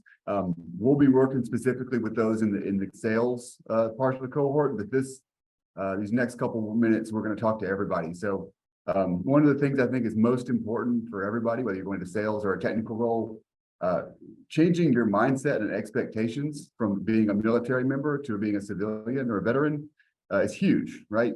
We're so used to taking orders. We're so used to having everything kind of dictated to us, and the scaffolding, for us to do work is there for us, and we just have to show up and do our jobs, right? That's the nice thing about the military. And I think getting out, you can get stuck in that mindset and just go work for somebody else and do all the same, altruistic behaviors that we're used to doing. I remember the first time I booked a travel after separating, and I was wondering, who do I have to tell? Do I have to get approval? Do I have to report it? Nope, you're just free. You can do whatever you want. So what we want our salespeople, our sales cohort for tomorrow to do, and everybody else can do the same exercise, is just think about what lifestyle you want to live when you get out of the military, right? How do you want to live? Because you get to be the boss of that, which is a huge change. That, I see Brenna nodding her head, you're being a military spouse. You're not in charge. You don't get to decide when and where and on what terms you go places and do stuff. And so that's the biggest thing. Is if you can own that mindset coming out, that you get to decide, you get to say no or yes. It can be scary, it can be daunting, but you get to be you get to hold the paintbrush, and you get to stand in front of the canvas, and you get to paint whatever you want. So I want everybody to think about not just where you're going to live, but how, right? How much money do you need? Do you want to be remote? Do you want to be in person in a big office with a lot of people?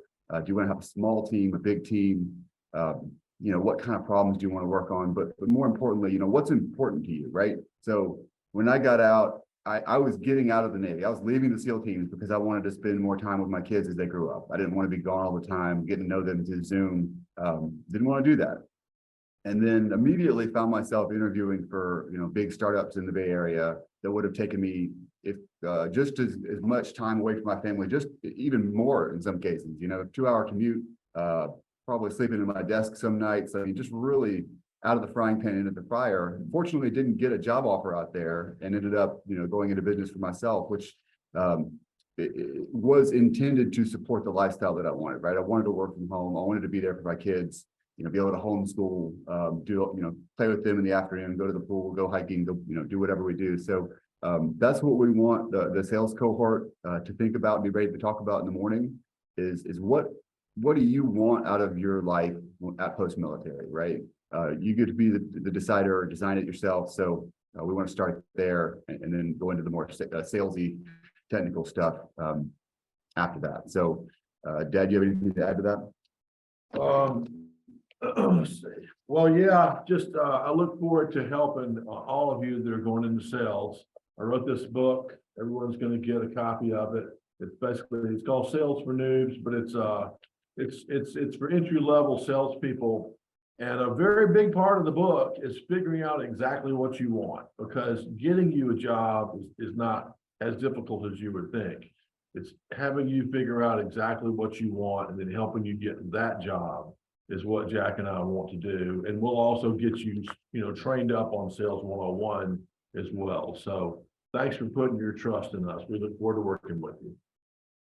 Cool. And that's all we got, Brenna. And thank you guys for being here, but we're going to drop off for another meeting here in about 5-10 minutes. So we'll see you all tomorrow morning at 11. Right? Maybe not all of you, maybe just the sales folks, but that's all we got.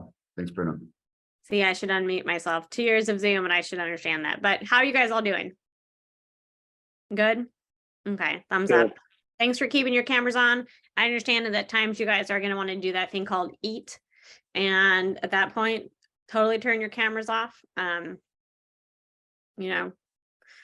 Do what you need to do. If you need to, step out and use the restroom, or if you have a sick kid at home, or you need prayer time, whatever you have going on in your life, like feel free to do your best to stay present in the moment. If you need to stand up and stretch, all that good stuff. So we're going to continue on with the slideshow. I'm not monitoring the chat, but I do have my people, or if you see something in the chat, you guys, please speak up. I'm very informal when it comes to how I brief. And so that feedback is always important for me. So if you guys have questions at any time, please interrupt me, okay? So what are you guys going to do if you have questions? You guys are going to interrupt me, right? Interrupt. We're going to interrupt. Yeah, thank you. I know in the slideshow I was going to say raise your hand, but that's not necessarily how I work. For our speakers, we will have you guys raise your hand, but if I am briefing you, just interrupt me, put something in the chat. If I have, sometimes I'll have the annotate on the screen. If I'm using slides, feel free to annotate, chime in. You guys can even text me too. This could be super fun and interactive, but like I said, if you guys don't interact, I just keep talking. And then it's just me talking. Okay, cool. I'll tell a story. Okay. All right, so I was really excited for class to start, and I have been very happy with the German internet here. And then the day that we're going to start class, the German internet goes out. And so I'm like, oh my gosh. So I go down there, like, hey, what are you guys going to do? How are you going to help us out? And then I'm like, okay, well, hopefully maybe just the cellular data will be sufficient. And you know what? I've had no interruptions so far. It's working great. And so something finally worked, and I'm very thankful for that. Awesome. It's like it knew that you needed it to work. Internet gods were your favor. Okay, so here's a little cohort overview. And again, guys, if I'm not monitoring the chat. So if you guys have questions, what are you going to do? Interrupt you. Awesome. Thank you. Okay, raise your hand. If you raise your hand, I promise 100% I will miss it in this format. Okay, so we've got 2 tracks, as you guys know. So there's 32 of you. Like I said, there's a few people out processing. They'll be joining us later. But let us know ASAP if you want to change groups. So we have does everybody have my phone number? Let me give it to you all really quickly. Maybe someone can drop it in the chat. But it's area code 559, because I'm from Fresno, California originally. So 559-906-7288. So somebody wants to drop that in the chat. I know I've talked to most of you on the phone, but yes. So if you guys need anything. Can you say it again? Yes, 906-7288. That is the best way for you guys to contact me. If you guys ever need anything, just send me a little text. So we've got you guys into two groups. So we have the tech sales, which is led by Jack and John. And then we have the IT cybersecurity, which is going to be run by by JP and Fawn are the admins for that. I know a lot of you guys met Jose when you were doing interviews as well, and he does a lot of our paperwork. He is fantastic. And then we have a few additional trainers coming in. If you guys want to change groups, let us know ASAP. Go ahead and send JP or myself or Fawn an email and let us know if you want to switch groups. If you have any questions, let us know by like end of business today. Here are the timeline scenarios. Okay, so I know I've got slides. I'm really not a slide person. I won't read from the slides. You guys can read. I'll just talk. Got it? Again, if you have any questions, just let me know. So we've got some of you for, no two transitions are the same, like I know most of you have heard me say. So we've got you guys for this short period of time, and we're going to give you very intensive training. And the goal, like Jordy has said, is that you guys will start to kind of peel off, and we'll get you placed with that on the job training. So that is our ultimate goal, is to get you guys that W-2 position. For those who have spoken to me, I've explained a little bit between the W-2 and the 1099, and that goal is that W-2, if that is your goal also.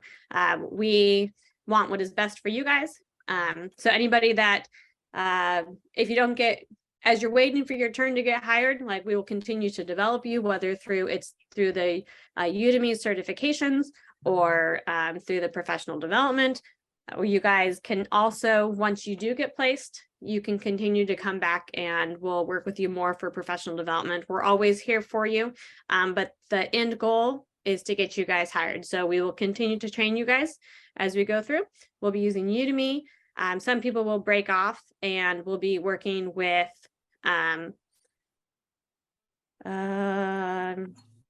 JP, with Mark at 418. Sarah.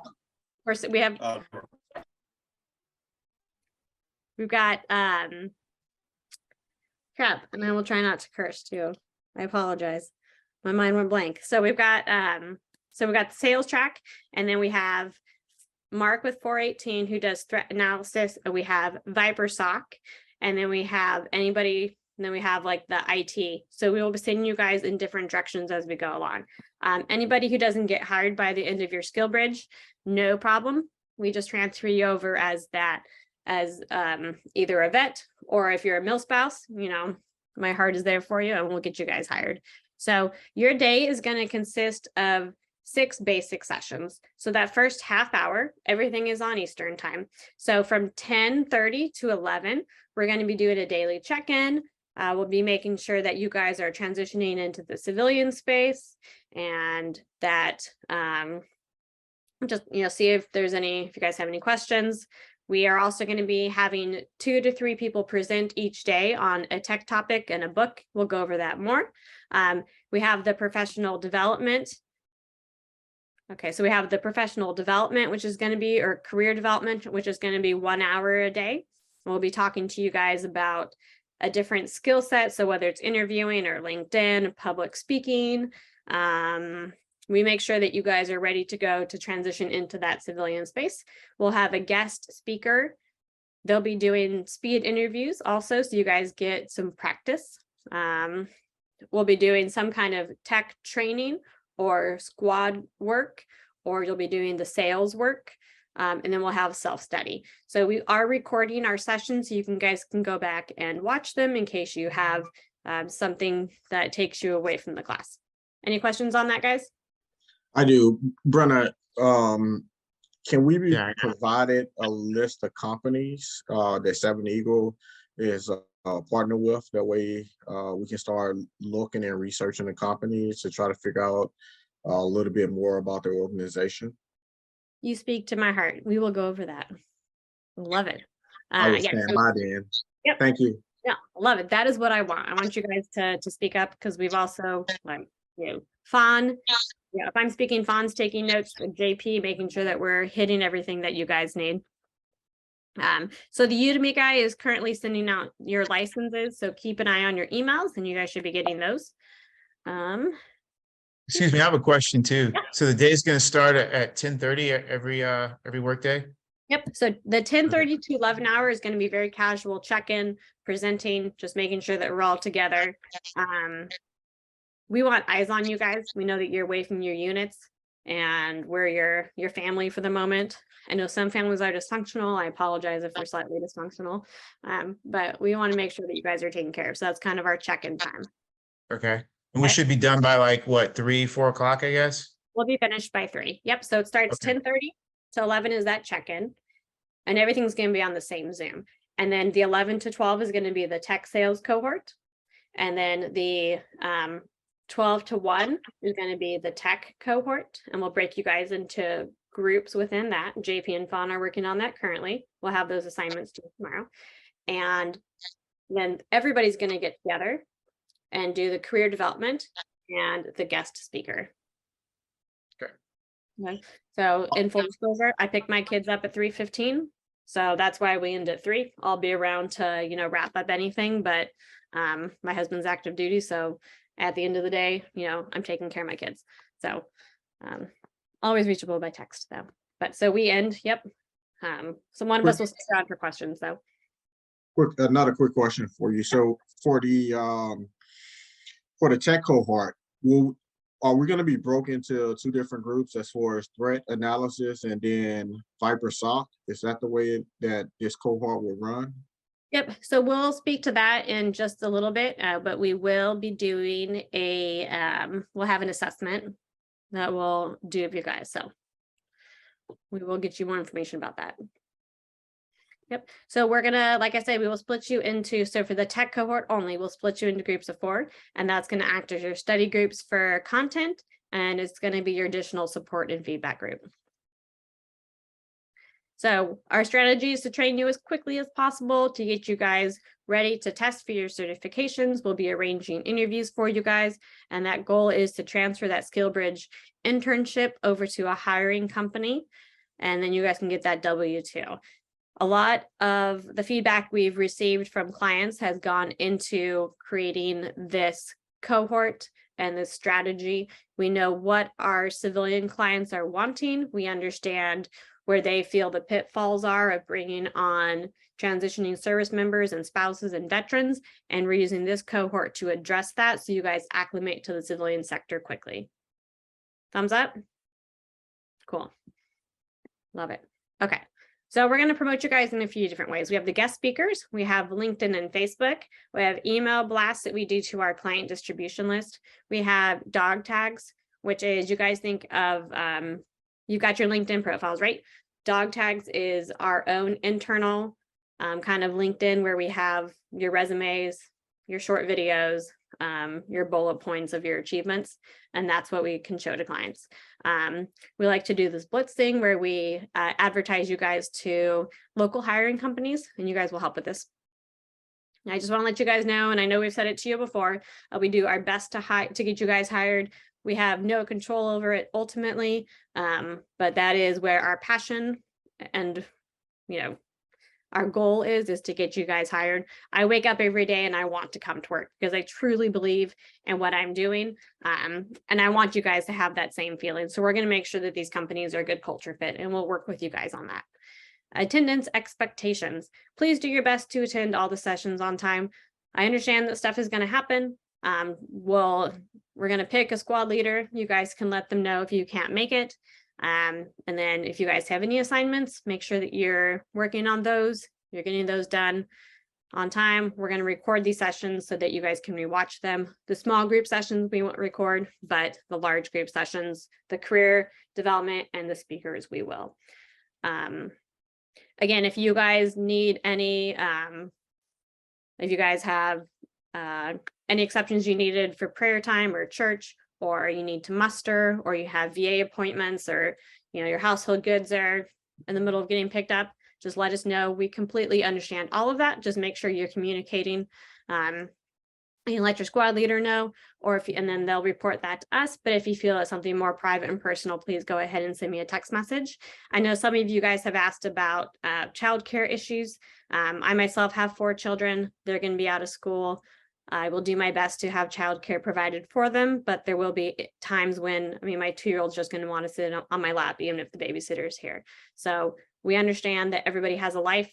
Let's just please be respectful of what everybody's bringing to the table. And we're going to support each other. So the goal is for everyone to land jobs. So let's make sure that we are sticking to this demanding schedule. It's going to be challenging. You guys might feel out of your element. That is okay. We're here to help and support. It's a team effort. We practice non-attribution. Does anybody know what that is? I'm sure some of you have seen it before in other military training programs. Anybody want to explain it? Okay, I'll explain it because I love to talk. Have I told you guys that I'm an introvert? Fun fact for you. Yes, you have. Okay, so the more that you guys can talk, the better I feel inside. So what we'll do is if I'm speaking and then Brandon, you're just up on my screen, sorry, so I'm going to use your name. But if you start speaking and you're telling a story about, one of your experiences, if I turn down and say it to anybody else, I can just say, one of my colleagues or someone once told me, but I'm never going to say Brandon in Alpha Cohort told me that one time we want this to make sure that it's a safe space. I'm sorry if he is not your pronoun. I apologize. I haven't asked pronouns. If anybody has different pronouns also, you can tell me. This is what happens when you guys don't talk. This is me. That pronoun is just fine. Okay. See, if you guys don't talk, I just ramble. But let's make sure that this is a safe space. Don't attribute anything to any specific person. That's kind of what it comes down to. All the main sessions are going to take place on this Zoom. So when you're talking, and definitely for the guests, keep your cameras on. Otherwise, please keep your cameras on as much as possible, unless you're like slurping spaghetti or soup or something. Drinking coffee and all that good stuff is fine. Again, if you have your baby or your cat in your lap, you're totally cool. If you're not speaking, keep your mic muted. Let's make sure our Zoom accounts are labeled with our names, and that way we can speak to the person's name if we need to while we're, addressing them personally in this cohort, but not outside the cohort. And then it says here, click your hand when you have a question. So if there's another speaker outside of me, please do use the hand. But when it's me, just, interrupt, please. And it can be challenging to speak up during a Zoom meeting, but I expect you guys to all push through that fear in life. I want you to be very comfortable using Zoom. So fight the urge to stay silent. The more you guys talk, the less I talk. So please ask questions, be engaged, communicate, whether you use the side chat. Somebody will monitor that. If I don't have one of my teammates, then I'll just, we'll pick somebody within our group to help monitor it. Please interact because it makes it more enjoyable. I need that nonverbal and verbal feedback. Video playback speed. This is a little trick that is super fancy. So while you're watching videos and you're doing your training, or you're watching these videos again, if you click the speed to 1.5 or 2, it's obviously going to play it a lot faster and you're going to get through the material a lot faster. If it's something technical and you really need to focus, then keep it at 1 time. But if it's, me talking, please speed it up. We have a dashboard for you, and this is where you're going to get a lot of the information. We are more of a poll form of information, so we won't be sending out lots of emails. We expect you to go to the website, the dashboard, and pull that information yourself. So there's push communication, which is us sending emails, and there's poll communication, which is you guys pulling information off of the website. So it's here. So please go ahead and bookmark www.7eagle.com/cohort, COHORT. And the password is going to be cohort.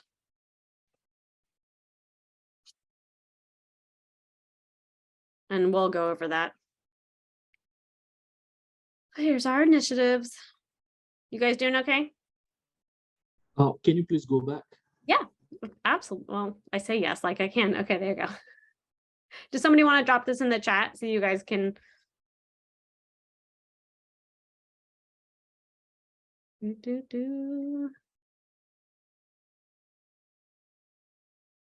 Let me know when you guys are good, or if somebody wants to drop it in the chat. Great, thank you. Cool. And we will send that out by email. Here are the initiatives for you guys. And again, I'll pull up that email and we can, or that the website, and we'll take a look at it in just a bit. So we have guest speakers, and this is really the biggest feedback we've gotten when we've asked past skill bridgers is they want to get that mentoring. So we are going to bring in a lot of different professionals, mainly veterans, and they're going to talk about their either their transition or a day in the life, have a Q&A session with you guys. And from there, a lot of them will be doing speed interviews, and that's going to give you a chance to get comfortable speaking to different people, answering questions you may not normally answer. And we'll be recording those so we can provide feedback. So the goal is to arrange 3 speed interviews for you in December and 3 in January. We want to just get as many opportunities as you can to do that speed interview. So we'll show you the cohort website, and you guys will be able to make recommendations on who you would like to do speed interview with. So you'll pick your top choices and we'll do our best to get them scheduled for you. So the sales group will follow a training plan led by Jack, and then the tech group will take designated classes on Udemy. Like I said, you guys should all be getting that email from Udemy shortly. We're going to follow the same path for the initial month, and then in month 2, we may assign you to a unique path depending on what certificates you already have, like for the tech training, and then any additional interests.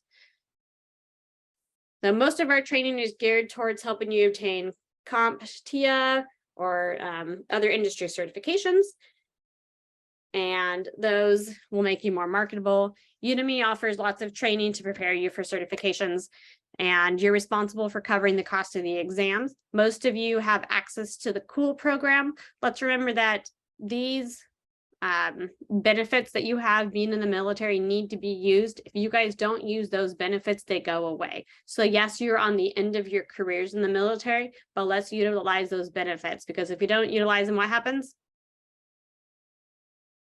They go away. That's right. Awesome. Thank you. See, look at that participation. You get an A+.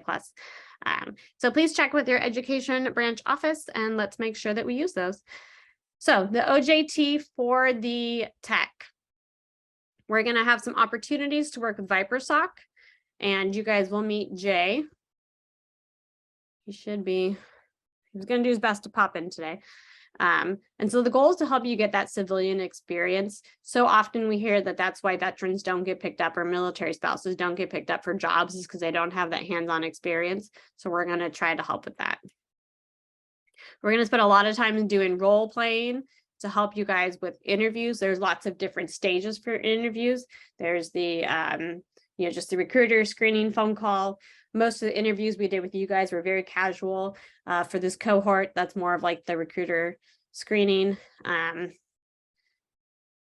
once you get into interview 1 and 2, like very different things happen, and we want to run you guys through that. We want you to impress the hiring managers. We've identified lots of LinkedIn learning videos we'd like you to watch. We understand everybody learns differently. Not everyone is going to learn from listening to me talk. So we're trying to keep that in mind. And so we're going to go over, resume writing, interviewing, all the good stuff. If you guys have if you have not filled out that survey yet, please do, because that is how we're also working to build some of our trainings.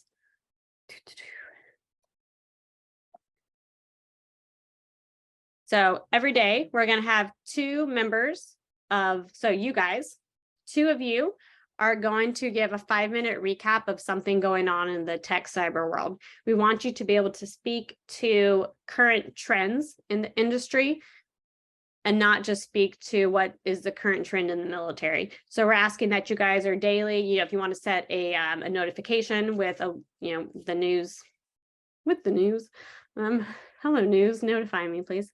But so whatever news source you guys use, if you want to set a notification so that it'll push you some tech cyber stuff, And then in the spreadsheet, I'll show you guys later, we'll have you guys speak just really quickly to something like a recap of what's going on, just help you guys with your industry knowledge because everything moves so quickly. So that'll be before the winter holiday. We'll have you guys broken out. And then after the winter holiday, when you guys come back, we're going to be doing book reviews. So we do have 2 business books that we would like you guys to read. And you can get, if you don't have Audible, you can get like the free 30-day test drive of Audible. If you have the Amex Platinum, which I know a lot of people have, you can get, I think your Audible covered. They have a special where you can get some kind of, like, I don't know, we have Disney Plus covered, but you can get Audible covered. So the first is Jack Canfield's popular book, The Success Principles. There you go. And then the second book is what we want you guys to present on, and that'll be any, book that you find of interest. Just sitting next to me, I've got some Brene Brown. There's what are those 2 brothers that write the books, like Made to Stick or whatever? I mean, you guys know how to look for leadership books and tech books. I actually had that book, and I don't know who wrote it. It's 2 brothers, right? I don't know that. It's upstairs in the upstairs, so I don't have it. Sorry. I read it a long time ago, but that's like a really good book. So Hey, Brandon, can I say something? Yeah. Yeah, let me just chime in real quick. I wanna like double down on Audible. So like I love getting information, but I have trouble focusing on reading for a very, very extensive amount of time. Like if I'm trying to read 3 or 4 hours a day for college or something like that, it's really difficult for me. But with Audible, it's really cool because you can you can be driving, like you have the bullet there where you can be driving, you're on the bike and you're just like pedaling or something, and it's amazing if you just try to like say, hey, I'm just gonna do like 15 to 30 minutes a day, and it gives you a lot of information, and it's also very inexpensive to where you can get like 2, 3, 4, 5 different things, and just like do a few minutes one day on one thing, and then maybe on Tuesday another book, Wednesday another book. So I strongly recommend that for everybody. It's one of the easiest and cheapest ways to get a lot of info. Yep. And I think you can speed up the time on Audible, so it goes faster. We have Jay who just joined us. So Jay, where'd you go? Do you want to introduce yourself?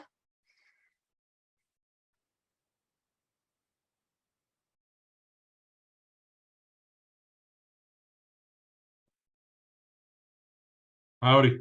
Hi. Wow, you got a full house here. We do. So Jay, meet everyone. Everyone meet Jay. You want to give a quick introduction? Sure. Sorry. Jay Sheehan, part of Seven Eagle Group and the managing director of ViperSoc, our cybersecurity entity in Puerto Rico. It's run all by veterans and transitioning service members like yourselves. We do 24/7 security operations for private civilian clients as well as Department of Defense. And you guys are in an excellent program. So, embrace it and take everything you can out of it. Yeah. So you guys will have a chance to learn from Jay and his team. And again, as you guys go through this, if you have any questions about the transition process that are not being answered, like Jay is definitely a good resource in his team because they've gone through the process themselves. So I'm excited. Thanks, Jay. I love that we have a chance to learn from you guys, and I am looking forward to a vacation down to Puerto Rico. Yeah, me too. I'm working too much. There's no vacation for me. So I don't know what your first day's like, but I'm sure there's a lot being thrown at you. Just roll with it. It gets better. And the transition is not easy, but it can be. It can be a lot easier than it feels like it is now. So good luck, everybody. Brent, you want to share? You can share my email if you want with them, and everyone can look me up on LinkedIn if you want to connect. And I usually respond within about an hour with anything, as long as it's between the hours of 5 in the morning and 10 o'clock at night. After that, I'm pretty much toast. So you can all reach out to me anytime between then. All right. Awesome. Thank you, Jay. Anybody have questions before he? Nope. They're not a very Sorry. talkative group yet. Sorry, I had a question for Jay. It just took me forever to get unmuted there. Hi, Jay. Brandon Kobe here. I've seen you have a lot of job listings on 7 Eagle, and I have my Network Plus and currently knocking out Sec Plus.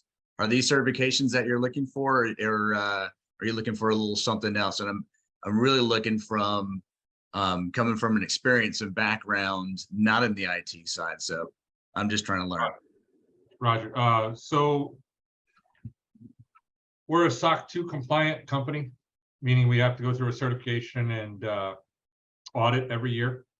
So part of our structure or our org chart is everyone has to have at least a Sec Plus to be on the SIM platform.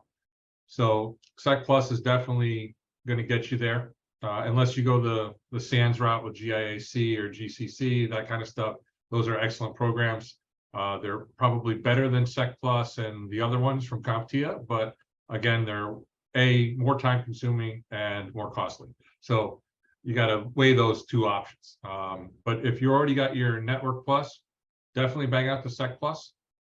And if you want to get some experience on the cyber side, reach out, let us know. I can put you with one of my guys or girls on the team, and they can kind of give you the rundown of what we do on a day-to-day basis, because each position has a different requirement as well. So a lot of our threat hunters are CYSA Plus as well.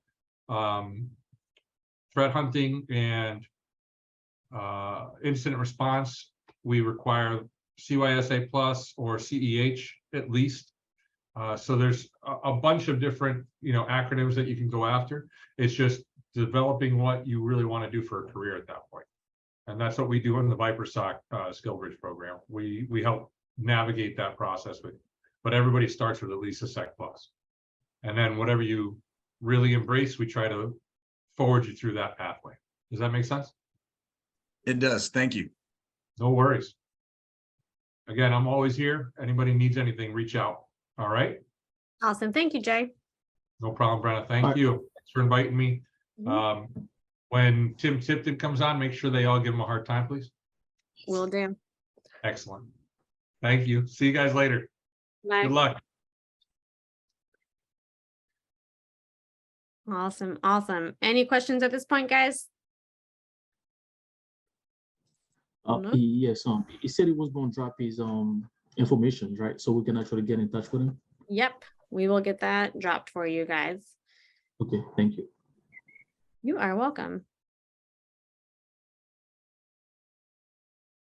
See, now Brenna has to figure out how to do her slideshow back. Whoop. Ba-bum-bum. Okay. Cool. Okay, so for week 1, we need you guys we're gonna all pull up the dashboard here, show you where it is, and then I need you to confirm your physical mailing address where you're gonna be. And if it's not correct or you see anything on there that needs to be updated, please email and we will get it updated for you. And again, I will show you that screen in a minute. Headshot. If your headshot is also missing from the team roster, please email it to Medi. And you guys will have access to this, okay? And then just let her know that her headshot needs to be added to the Alpha team roster. And then your LinkedIn profile. We're going to be going over LinkedIn a lot and making sure that you guys have a polished LinkedIn profile. If you, in our instructions that we sent, you guys should all have LinkedIn Premium. Did anybody have an issue with that? If nobody's speaking up, then I assume you all have it. Okay. If you don't have LinkedIn Premium at this point, you can send me a message if you're having any issues with it. Otherwise, I assume you guys are all good to go. So if you haven't explored LinkedIn Learning, it's got some fantastic courses you can take. We'll be utilizing that. You can even put those on your profile as having completed. Pretty cool. I did also include this link to the video, and you guys can watch to also get some more information on setting up your profile. We will be showing you how to edit your profile address so that it just has your name and doesn't have all those random numbers behind it. So I'm excited to work with you guys on that. So cyber assessment. If you are doing the tech cohort, you guys will be going through a 20-minute assessment given by Mark at 418 Intelligence. And that is how we're going to help figure out what track to put you on. So I know somebody had asked about where their OJT was going to be as far as, you know, ViperSock or threat analysis, threat hunting. Mark is a threat hunter from 418, and he'll be giving the assessment to help you guys with a career path. So, and we can show this to future hiring managers if we need to. So can someone make sure that we're monitoring the chat? If there's any questions, just let me know. Yeah, we're good. Okay, cool. Thanks. So you should be getting your Udemy account. We're going to be using Dion Training. Dion is a great connection we have here at 7 Eagle. Him and Jordy, our founder, have worked closely together in the past. So we're excited to be able to utilize their training. So the core trainings that the tech cohort will be doing is, CompTIA Plus or A Plus, Core 1 and Core 2, additional training of service management with ITIL4. If you already have A Plus or ITIL4, CompTIA Security Plus is what you'll do. If you are me, you're still trying to figure out your computer and printer. Yeah, for sure. And I'll jump on top of that too, kind of real quick. So for those of you who already have ITIL and A Plus, we'll talk personally. I know a few of you already said you had Security Plus, and a few of you said you had Net Plus. So those members of you, I jotted down some notes, and if you've completed the survey, then I have that information on you of what certifications you are. So we will, when Brenna said we're going to break you out into little squad groups, we will have you grouped with people of your own skill level and progression level, I would say, in these certifications. And if you've already surpassed these, we'll get a unique training plan together for you, and we'll choose together the right track for you going forward. Yeah, awesome. So again, if you guys have any questions about what track you're on, Fawn and JP are taking care of that aspect. You guys don't want me touching tech. So Are connecting. those cybersecurity certs or are those IT certs? A Plus is basic IT. So the majority of people in this class are coming in with the little to no experience. So A Plus is, that's the basic, everything about computers, everything basic networking, troubleshooting, stuff like that. ITIL is going to be more the customer service end of that, to be able to, maneuvers, trouble tickets and such. And then moving on to Sec Plus is the baseline for cybersecurity, right? Most people do A Plus before they ever touch cybersecurity. So if you have 0 certifications right now, A Plus is the right place to start for December. Now that core training is for December. So moving forward in January, we'll again reevaluate some of those tracks you want to be on. A few of you mentioned you want to be in the cloud industry. A few of you mentioned security. So in January is when we're going to tailor that pipeline for you to what you specifically want to do. But we're starting everybody out in A Plus. Now, like I said, if you've already have those baseline certifications, we'll tailor your training track a little sooner for December training. Awesome. Thank you, JP. So connect and engage, right? Because being visible is super important.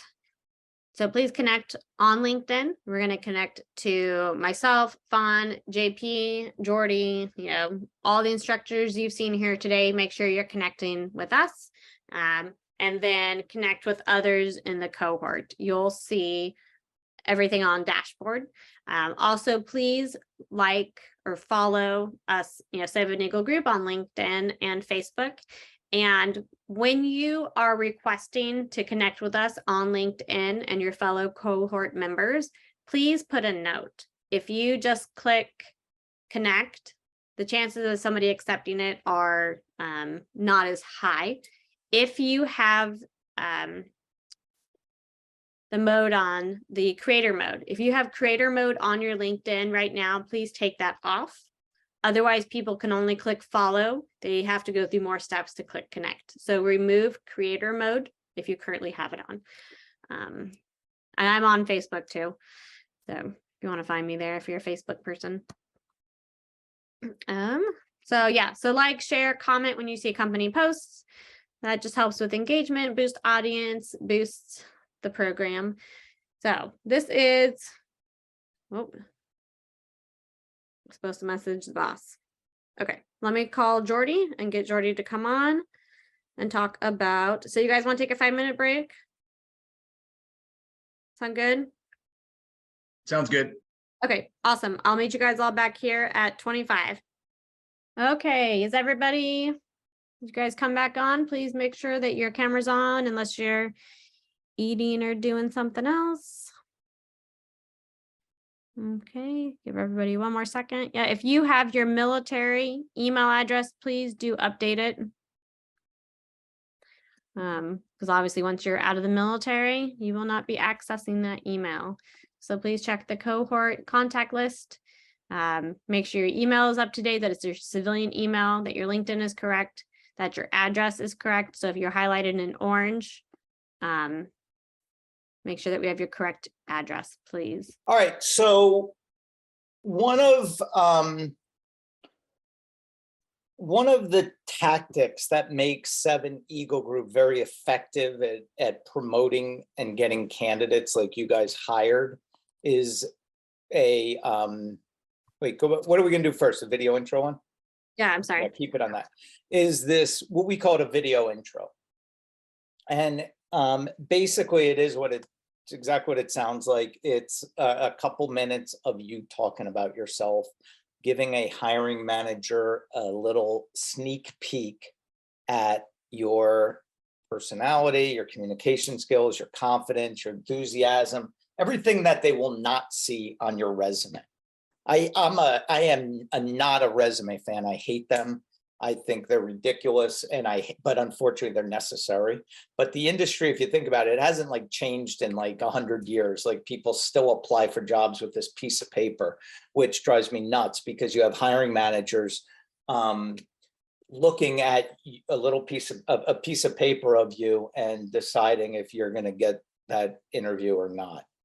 And the more often than not, resumes are not true indicators of that person, of that candidate, right? Sometimes nobody taught you how to write a good resume and how to use the right keywords or the language that recruiter wants to hear, and they look at your resume and it's mediocre and you go into the reject pile, right? That happens a lot. This video intro combats that. The other scenario happens too, which is you have a great resume. Maybe you have people who hire professional resume writers and they fill it with all the keywords to get the hiring manager to pay attention. They use buzzwords and they match it to the job description, and they maybe inflate their accomplishments. There's a saying like nobody writes a bad resume about themselves. Everyone always tends to exaggerate their experiences and their skill sets when they write a resume. And then you go to interview and the hiring manager is like, what in the world? Who is this? Does not match here. So I feel the video intro, it's something that we've been doing ever since we started. Is just so powerful. It gives you guys such an advantage because it is different. One of my strategies with job searching or job hunting is when they zig, you zag. When everyone else is doing one thing and they're all going to job boards like Indeed and hitting apply and writing the same generic resume, you got to do something different to stand out because it's competitive. So we came up with this idea, this video intro. And the hiring managers that we share them with really appreciate it because it saves them a ton of time, right? Because very quickly we can have somebody evaluate 10 people, right?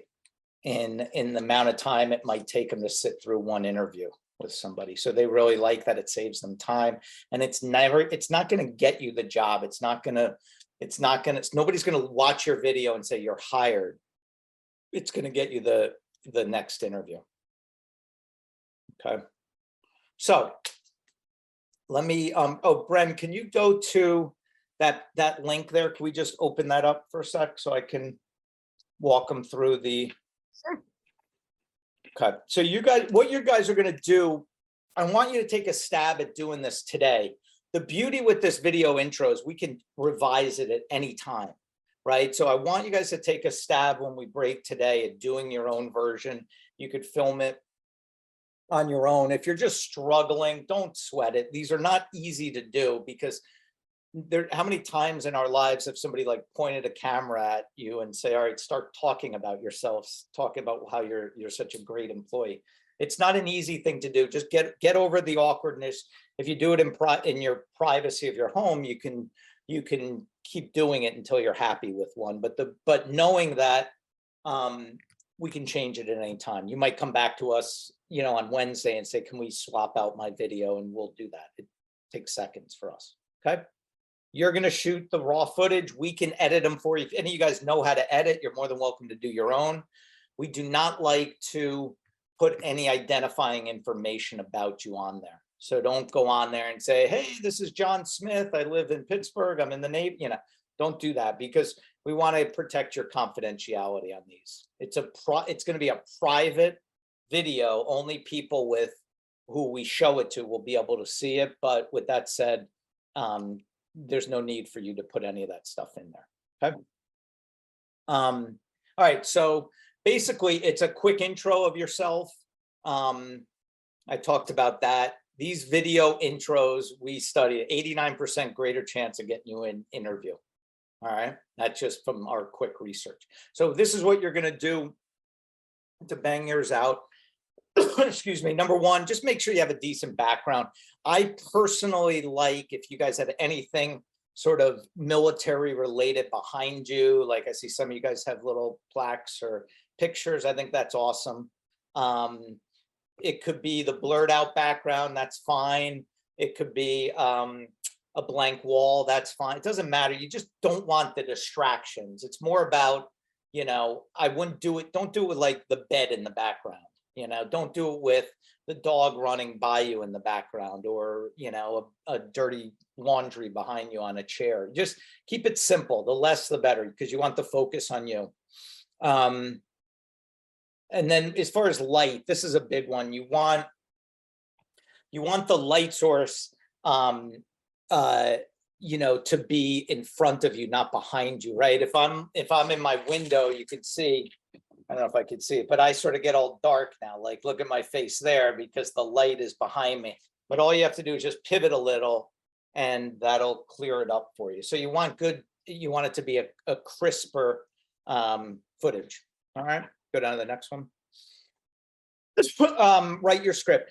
Unless you're very comfortable talking off the cuff, which it's preferred. If you can do that, do it. If not, it's completely okay to write your script out. I do it all the time. I'm not good at talking off the cuff, but I'll show you a few little tricks that I do that make it hard for someone to realize that I'm reading a script. Okay, so first off, when you write your script, write it in conversation tone format. Don't write formally, right? These are people who want to see. People don't like to hire, the all formal, stuffy person. I'm just talking in generalities. I'd rather see the start of like, hey, how are you? Thank you so much for watching my video. I served for 12 years in the Army and I did this.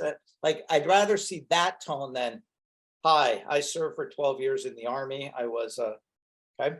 So try not to be stiff, try to be loose, almost like, pretend like you're talking to a buddy or a family member, and that's what you want, that looseness to you.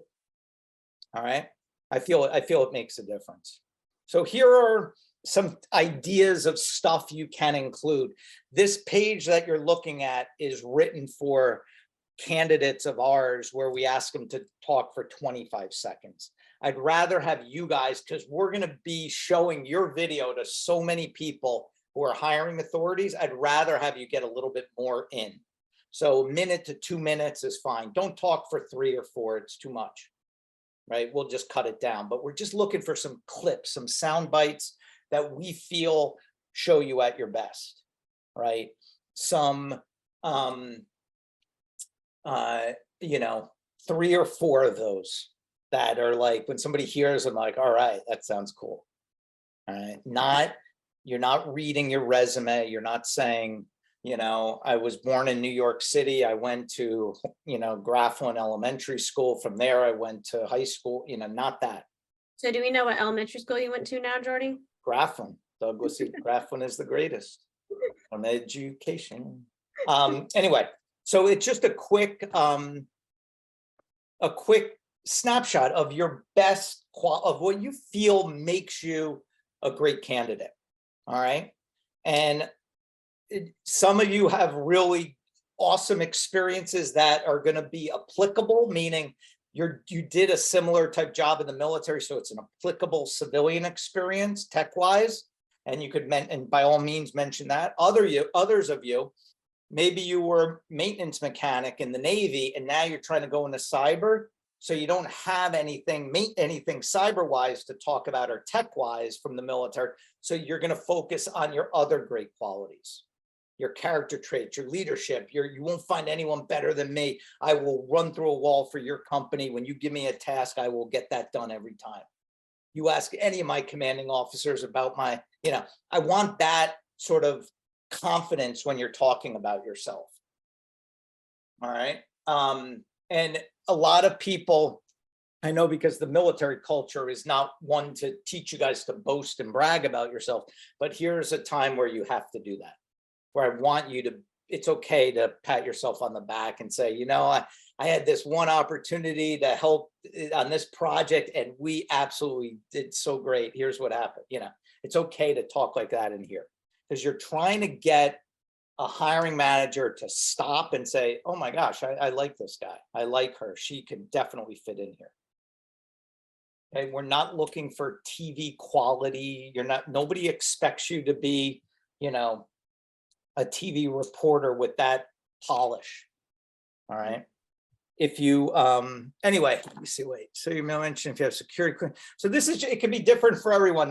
That's just an example. Feel free to use any of the language. It doesn't matter if, you know, don't feel like, oh, I really like that line on here, but I need to now rewrite it. Don't worry about that. You can do that in your next version. We just want to get a page up. Did you show them, Brenna, the page of how we're displaying these? Just briefly, we're going to go over it in just a bit. So we're basically displaying you guys. Let me back up. We're going to have one page, Brenna will show you, where it's going to have 30 little profile cards on each, almost like little business cards. It's going to have your intro video. It's going to have your career highlights. We're going to, for those of you going down the tech route, we're going to have like a little assessment test that we're giving you. You're going to have your LinkedIn page link on there. You're going to have your SkillBridge dates on there. We're going to have estimated amount of savings that the company who takes over your SkillBridge is going to save.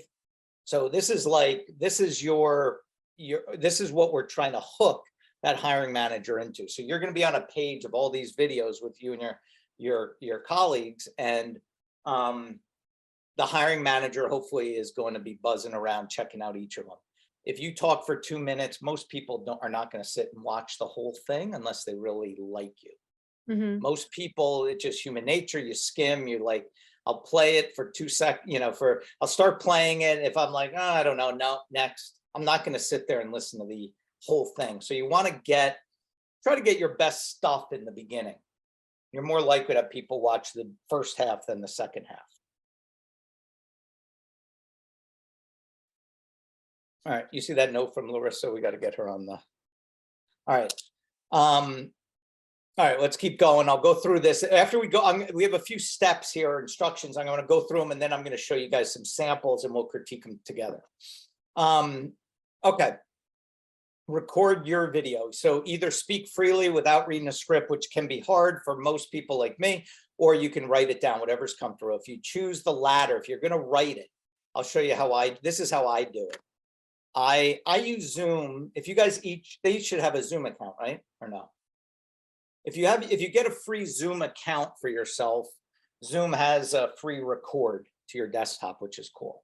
So this is what I do. I write my script out. I try to make it sound casual. Again, it's okay to have, like when you have that long script, I almost say sometimes just read it almost like one sort of, it's okay to have some run-on sentences in there, right? Instead of saying, you know, hi, my name is Jordy. I grew up in New York. Now I'm working, you know, it's like, hey, my name is Jordy. I grew up in New York and now I'm working. So it's just sort of like, say it as if you were talking to somebody. So that's how I tend to write the script out too. So it doesn't have to be grammatically correct, you know? So what I do is I write it out. I put it on like a document or something, a text doc on my screen. I put it in like 18, 20 point. I have bad eyesight, so I have to make it a little bigger. And then instead of going like this and reading my script this close, because you'll see my eyes going like this if I do that, I stand back. If you look at all my videos I do online, I'm usually back like here. And when I'm reading, I'm sort of moving around a little like this. And I use my hands. My head is not staying still because then you'll see my eyes. So I'm sort of like, hey, how are you? Thank you guys so much. I appreciate you coming on. We're so excited to have you in our cohort. And I'm sort of bouncing as I'm reading. So you can't tell. It makes it much harder to tell that I'm reading the script.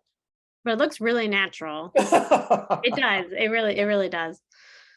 Anyway, I'm just not, again, I have to do that because I can't. Some people have that gift where they can just stand up and start talking, you know? So anyway, I can't do that. I have to really think it through and make sure I use the words I want to use. So, and then with the Zoom, you can record it. You can click record and record the whole thing. And one other thing on that, what I typically do, let's just say my script is 10 sentences long. I'll just do maybe like 3 sentences at a time. So I put the 3 sentences and make sure my document is right next to the lens of my camera on my laptop. If you're not using a laptop, you could do it on the phone, just prop up your phone somewhere, right? Mm-hmm. But I put the words next to the lens and I make a tight or big margins. I don't have margins like that. I make them tighter. And then I'll say 2 or 3 sentences. And then while I'm rolling, I just come here and I scroll my thing down, I step back, and then I continue. I'm not going down the whole 10 sentences in one take. So I'll say like 2 or 3 sentences, I take a break, I come in, I move the script up, I come back, do another 2 or 3, come back. And if you do that, that's fine. We can have people here on our team who edit all that down and they'll cut out the parts where you're not talking. Any questions on that before I go on? And record, if you're going to use your phone, do it this way. Don't do it this way. It just looks better on the screen. Awesome. Any questions? All right. Cool. All right, keep going down. Oh, and the smile is a big one, man. If you could start with the smile, end with one, I just find it it engages the person right away. So many people are so serious in these videos, and I'll show you a few, and you could see you can see some of the others that we work with. All right, go on. Yeah. And then it's just okay. Yeah. And then upload. Yeah, we're gonna upload. Go back to the slideshow. I think we made a folder, right? We did make a folder. Okay, it'll just be easier for us. You don't have to fill out the form on that page. Just drop your footage, just label it with your name and drop it in the folder. And then and we'll edit them. And did my screen just? No, it's me trying to find the slideshow again. It always we'll edit them for you and put it up. And again, don't sweat it. Don't stress over this. It's good. These do not come naturally to most people. So it's okay if you're feeling nervous or awkward. Just do the best you can. And if you want, like I said, anytime you want to do them again, most likely we're going to probably do another round of these and probably at the end of the month, because you guys are going to feel so much different and more confident in your ability, and you're going to present much better. Every time that we do a second video with someone, the second one is so much better than the first. All right, Yeah. let me just actually, can I share? Because I wanted to show them a couple videos just to give them an idea. We'll critique them together and then we'll come on to this next thing. Sure, sure. Okay. Yell out if you have a question on that before we get going on anything so far. Okay. All right. So this is just our YouTube channel, but you can see how we classify you. So we don't put anything, even if someone did happen to spot this, they're not gonna know who it is. Good day. I am currently in the Army National Guard going on 6 years now. My contract ends this coming June of 2023. I have a secret security clearance and a certification in ethical hacking from East Council while attending college for a bachelor's in cybersecurity. Okay, so he's, I don't know if you guys noticed, he's reading the script. If you wear glasses, I would recommend taking the glasses off for this if you can. You might not be possible because I don't like that reflection coming out at you. Background is fine. His quality is good. As far as what you should wear in this, I'm not a fan of getting like super dressed up right now. Like I would wear, if you're a guy, just like you know, like a button-down shirt, almost like what Brandon is wearing right now. I think that's perfect, right? If and whatever the equivalent is for women on that, but just something sort of casual, but not too casual. You don't want to be wearing a t-shirt. You don't want a baseball hat on. You don't want, you know, again, to be in your car. You want to almost treat this like an interview, but you don't have to. I'd rather not see you wear a tie because especially today in the workforce, that formality is lessening. Unless you're going to be working down on Wall Street or in a bank, especially in tech, you're wearing t-shirts to work most of the time. But I want to dress up a little. I want you guys looking sharp. But this is fine what he's wearing. I would rather just see it more like a dress shirt, you know, but that's fine. I mean, it's good. I mean, he just, if you looked at him, he's a little stiff, you know. I could tell he's reading the script, which I don't like. I'd rather see him backed up a little, and I'm gonna just do a bunch so we can go quickly. Wait, let me just see. Where's my thingy? Oh, here it is.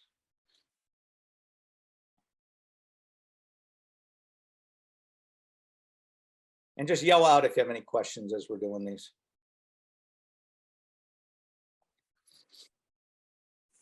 I've been in the Army for 18 and a half years. The first 10 years I spent as an infantryman. The last 8.5 years. All right, what's somebody's first impression on that so far?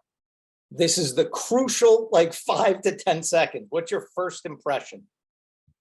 A little stiff, charismatic. Correct. He's not smiling. Not smiling, stiff, not charismatic. It's so easy to do that. Sometimes you got to fake it till you make it, right? You might not have that confidence yet. Oh shit, I'm gonna go for a career in tech. I don't know anything about tech or what. Just pretend like you're talking to a buddy. If he were talking to a buddy, he would not be like that. He wouldn't be that stiff. It's just way too, and I'm being critical. I don't mean to be critical of him. He might be the superest tech out there, and then his personality doesn't matter as much. But, and I guarantee he's probably nervous, but you have one shot to make a first impression, make it great. Don't lose that. I'd much rather somebody watch that initial 5 seconds, like, hey, how are you? I'm Jordy. You know, you don't want to overdo it. That was overdone.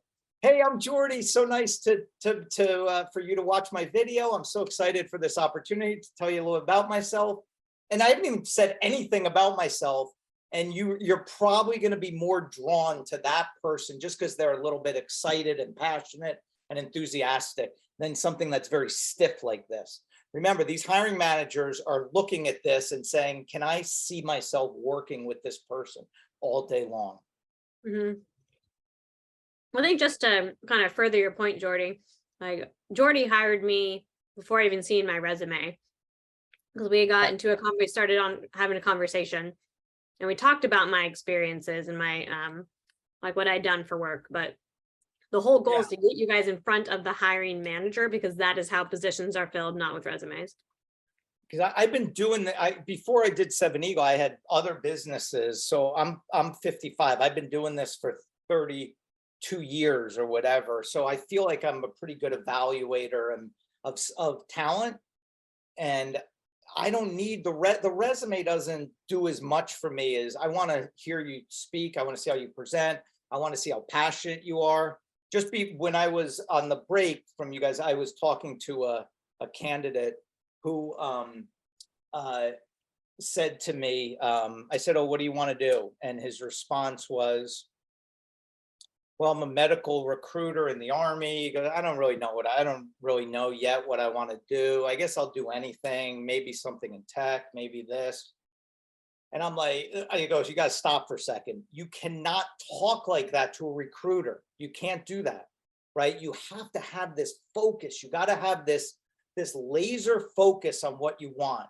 If you're generic and, hey, I'll do anything, I just want to get my foot in the door," they do not need recruiter. They could find those people on their own. These companies are coming to 7 Eagle because they're looking for superstars who can help them grow, who are passionate about their company. And about not so much their company, but about their industry and that line of work, right? So it's oh my gosh, ever since I was little, I've been tinkering with computers, and the idea of working in cybersecurity and helping protect data and networks I know that's where I want. I know that's going to make me happiest in my career, and I am going to make that happen, right? That's what they want to hear, not the "I'll do anything." We'll just watch a couple more of these, and then we'll go on to the next. Morning, good afternoon. Active duty, United States Navy, 20 years. Aviation machinist mate. Have a top secret clearance. Also worked with UAVs, different platforms, the SEAL teams, Spec War, H-60s, and also P3s, I level and O level. So with that guy, again, wait, let me go back. I see how distracting the glasses are. It's like the reflection. Again, very stiff, very sort of boring in the beginning, but probably incredible skills, right? And that's the shame of this. It's like the talent. When I was listening to you guys describe your backgrounds, I was like blown away at how talented this group is. In general, you guys have some really good skills.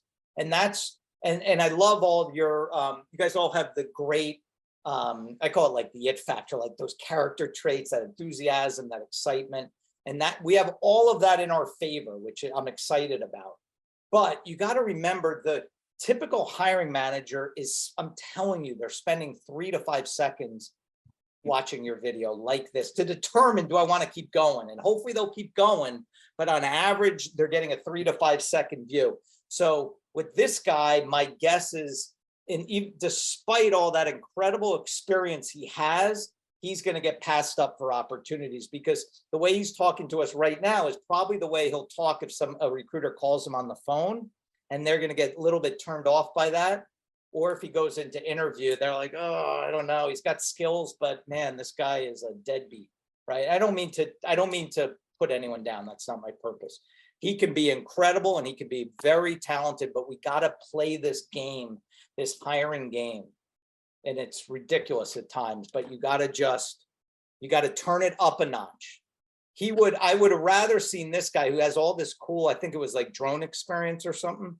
I love when he's dropping all the names of this stuff. I think that's good, because let's just say he was going for a job in the drone industry, he should have just started it out like that. I don't like the beginning. Let me see. Morning, good afternoon. Active duty, United States Navy, 20 years. Aviation machinist mate. Have a top secret.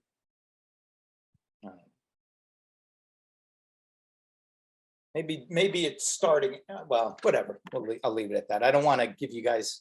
I don't want to influence too much of what you're going to say, because I want you to be yourselves and be genuine, right? That's the most important. If it's not you to be all bubbly, and then don't do it. Just do what is comfortable to you.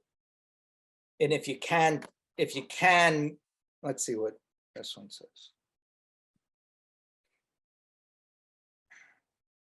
Hello, I am a CTT2 with the United States Navy and have been for 7 years. All right, see what she started out with. I am a CTT2. How many civilians are going to know what the hell she's talking about? 0. Kwanzi's laughing over there. Space Force Base as a maritime fusion analyst with global target tracking and trends. I consider myself to be an organized, resilient, responsible person, and I enjoy learning new things and continuing to grow within the intelligence community.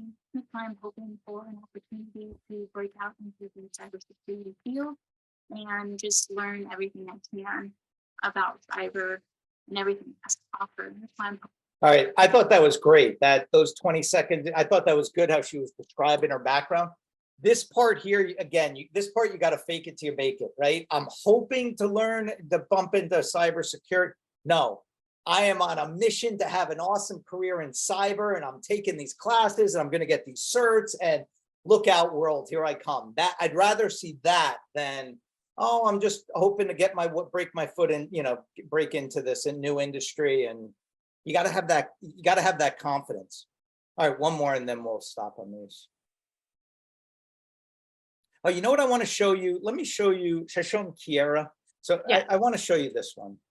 That's a good one. If I could find her here. All right, so this is the woman I think I was telling you guys, we just got hired Friday at the Memphis Grizzlies, the basketball. No, I don't think you. Is this not her? No, you didn't say, you didn't get a chance to. Oh, I didn't tell you. All right, so anyway, we're making, I'll tell you about this, guys, at a later date, but we're doing this huge effort to go after big name companies. A lot of our clients have been sort of no name ones.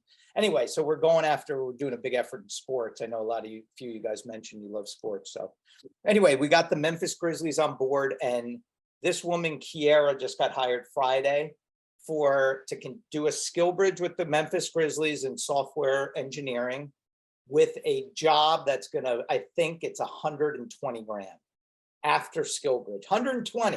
Because one of the things we do is we want to check with, we check with the hiring company, say, hey, we like to plan on success. When this thing turns into a full-time job, which happens about 92% of the time, what do you estimate the range of the salary is going to pay Kiera if she stays on with you? And we try to lock that in at the start, and then we go back to Kiera and say, hey, if this converts, you're going to be in the range of about 120. Is that doable? If she says, no, I'm looking for 140, we do not present her for that skill bridge, because we want to have a successful outcome.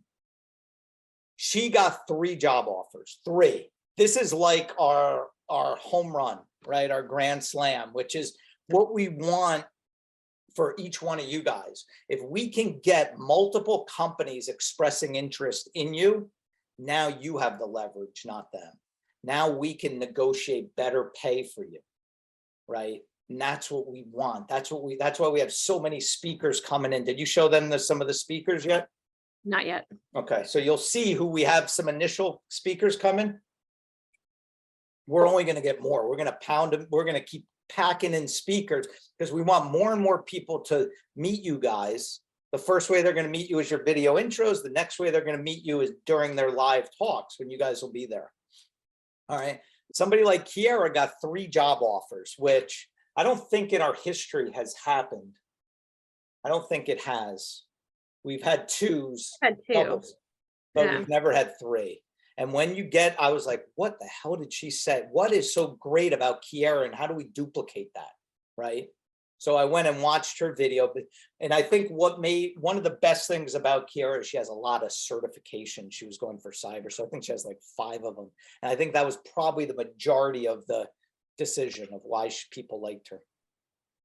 Okay, so I was an information technology specialist, which came from network administration, which involved a lot of help desk tickets, troubleshooting hardware, group policy management, and dealing with active.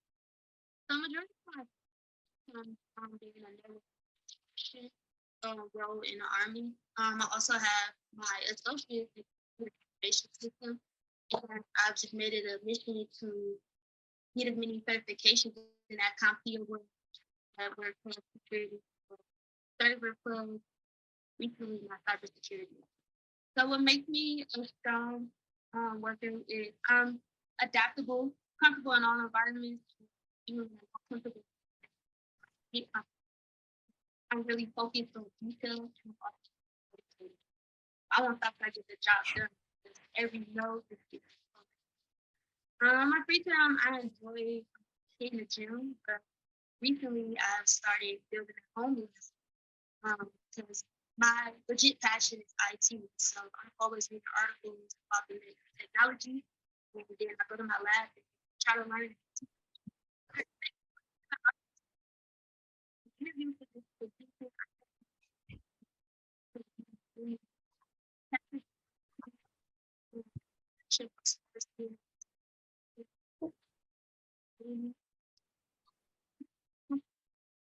So what do you guys think of that? Actually, Jordy, can I say something really quick? Yeah, Is anybody else having a hard time hearing the sound of Yeah, the video? I Yeah. couldn't hear anything really. Like she got Oh, I'm office, sorry. I could not hear it. Maybe Brenna, if you did it. I can check Can we with do her this, later. Brenna? Can you, do you have the YouTube link? Not right now. I can. Oh, I let can me check just, with because them this, I later. just want you guys to hear hers, because don't mess with success, right? Like, this is I'm gonna actually put this in everybody's Kiara one. Yeah, or if you send it to me, I can show it tomorrow. No, I'm just gonna show it right now. Do we have time to do it now? Sure. All right, I put it in the chat for anybody to watch later, but Brenna, why don't you play it for now? And let's just see if just stop it after 10 seconds. Let's just see if the sound comes through a little better. So in the service, I was an information technology specialist, That's better. which came from. Can you network share the screen so they can see her too? Wait, do it again. Because it's important that you see her, and then we'll talk quickly about her and then move on. Thanks for your patience, guys. Okay, so in the service, I was an information technology specialist, which came from network administration, which involved a lot of help desk tickets, troubleshooting hardware, group policy management, and dealing with Active Directory. So majority of my experience comes from being a network administration role in the Army. I also have my associates in computer information system, and I've just made it a mission to get as many certifications in that CompTIA world, such as the Network Plus, Security Plus, Server Plus, and recently my Cybersecurity Analyst. So what makes me a strong worker is I'm adaptable, I'm comfortable in all environments, and even when I'm not comfortable, it doesn't take me a long time to get comfortable. I'm really focused on detail, and I'm also dedicated. I won't stop till I get the job done, because every no just gets me closer to a yes. My free time, I enjoy hitting the gym, but recently I've started building a home lab because my legit passion is IT. So I'm always reading articles about the next technology, and then I go to my lab and try to learn that technology. All right, thank you for the opportunity to interview for this position. I thank you for taking the time out to view my video. My passion for IT and the passion for sports being able to come together. This is a great opportunity, and I just hope that I'm a great fit for your company. All right, who wants to jump in? Who wants to just say a few things? What comes to mind? Because I did recruiting duty, I jump in. She pretty much stated a whole job program description in one. She talked about Active Directory. She talked about her networking. She talked about cybersecurity analyst. And at the end, she carried it off of how she's very detailed, mission oriented, and she's not going to stop until a job fit. So every criteria that she needed to hit, she hit with her introduction.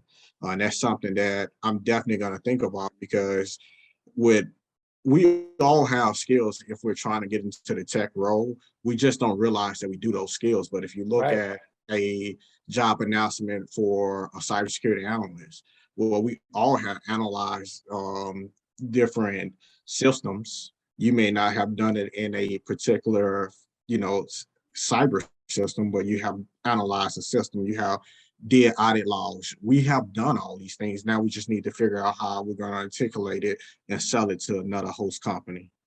You got it. Yeah, spot on. She had so much good stuff in that. For one, she was smiling, nice personality. She dressed nice, clean background, clear video, and all that technical stuff if you're a hiring manager, you can say, holy crap, she is like, look at all the stuff this woman has. how can we not take her for this job, right? So it's okay if you have that technical stuff that you did in the military, by all means, talk about it. If you have some certs under your belt, mention those. But I also like how she brought up all the great character, not all of them, but some great character traits that all military people have. So if you lack the military technical stuff right now for the job you're going for, then you got to stress more, you got to talk more about your leadership, your coachability, how you don't stop till the job is done, how you persevere, how you have this thirst for knowledge, you know. That stuff is, that will, any civilian or any hiring manager is going to relate to that stuff. And remember, we can redo this as you get more technical knowledge. You can redo it later. Stephen? Hey, I just wanted to double down real quick on everybody. One thing that I caught is I think she has some very specific organized bullets there. And so it wasn't kind of random. Well, maybe this, well, maybe that. It was 1, 2, 3, 4, 5. And so even if there was maybe number 3 through 5, I don't really care about. It's so like bulleted that's going to impress me, even if I don't care about the information. Yeah, good point. Outstanding. And then one of the questions I like at the end, we have a question of, hey, what do you like to do in your free time, right? I like that because it shows that people, again, want to hire people. You're hanging out with these people all day long, so they want to see there's more to you than just work. So you guys all had some really great passions. I would by all means mention those. And then I thought it was very clever how she put in there, I like hitting the gym, but also in my free time, I like to read anything I can on cyber technology. It's sort of like,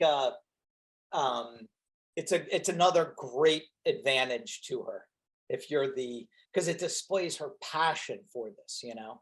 So it's okay to copy a lot of the strategies that you saw in some of these videos that we went through that you like. But again, most important thing is be yourself. Don't try to be something you're not. You got to be genuine. And it's got to be real to you, and something when you finished, you're like, yeah, that's a pretty good indication of who I am. And we're going to give you, with our technical training, the ability to get all those same certs that she has if you want. Yeah. Right? Shadow, question? I just kind of have something to say. First off, Jordy, if you're not like an executive coach or a salesman, you're in the wrong business. A lot of people in here know what it's like to write an eval or put up a package for a lower level guy.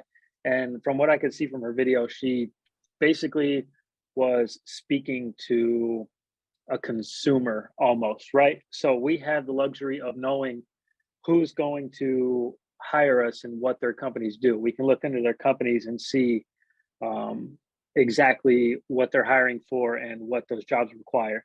So you can look at these specifications and play words on exactly what they're looking for in the job description. So she really played that pretty well, and it seemed like she most likely used a lot of the verbiage that they did in the job descriptions they were hiring for. 100%. Great points. Thank you for those, Shadow. You guys aren't going to have the luxury yet of knowing that. A lot of you don't know exactly what you want to do with your career, so you can't get that specific yet, you know? So I'm a huge believer in going after a career where you have a passion for that, right? You know, where you're combining passions. Like, I really want to work in hunting and I want to work in tech. There are 8,000 jobs in hunting and in tech. Like, my strategy, you will have a much better career, or more enjoyable, rewarding, and lucrative career if you work in hunting and tech, if those are two of your passions, than if you work in tech for a bank, right? So that's one of the things I'm going to try to spend time with you guys during this cohort, is to get you to those passions, right? But you might not know them right now. Sometimes it takes time to do that soul searching. So just make this initial video. This is round 1, right? You might have 5 of these by February, and that's okay. Just get something up you're comfortable with. If you're having a really hard time with this, don't worry, we can do them together with you.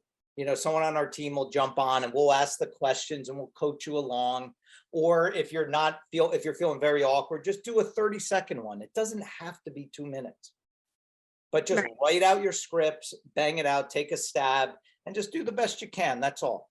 All Yeah. right. But you So guys all, I often- think I'm sorry, go ahead, Brad. No, I was gonna say, so often we don't get a chance to watch ourselves in this type of Right. situation. So this is gonna be really good feedback for you guys. You should have all taken the value in action. So the VIA survey, that was in our pre-course materials. So if you don't know what else to say as far as what your skill sets, you can say like, I'm a lifelong learner. I, value my family. So that gives you some talking points as well. Right. The only thing, don't say anything that's gonna look bad on you. For example, oh,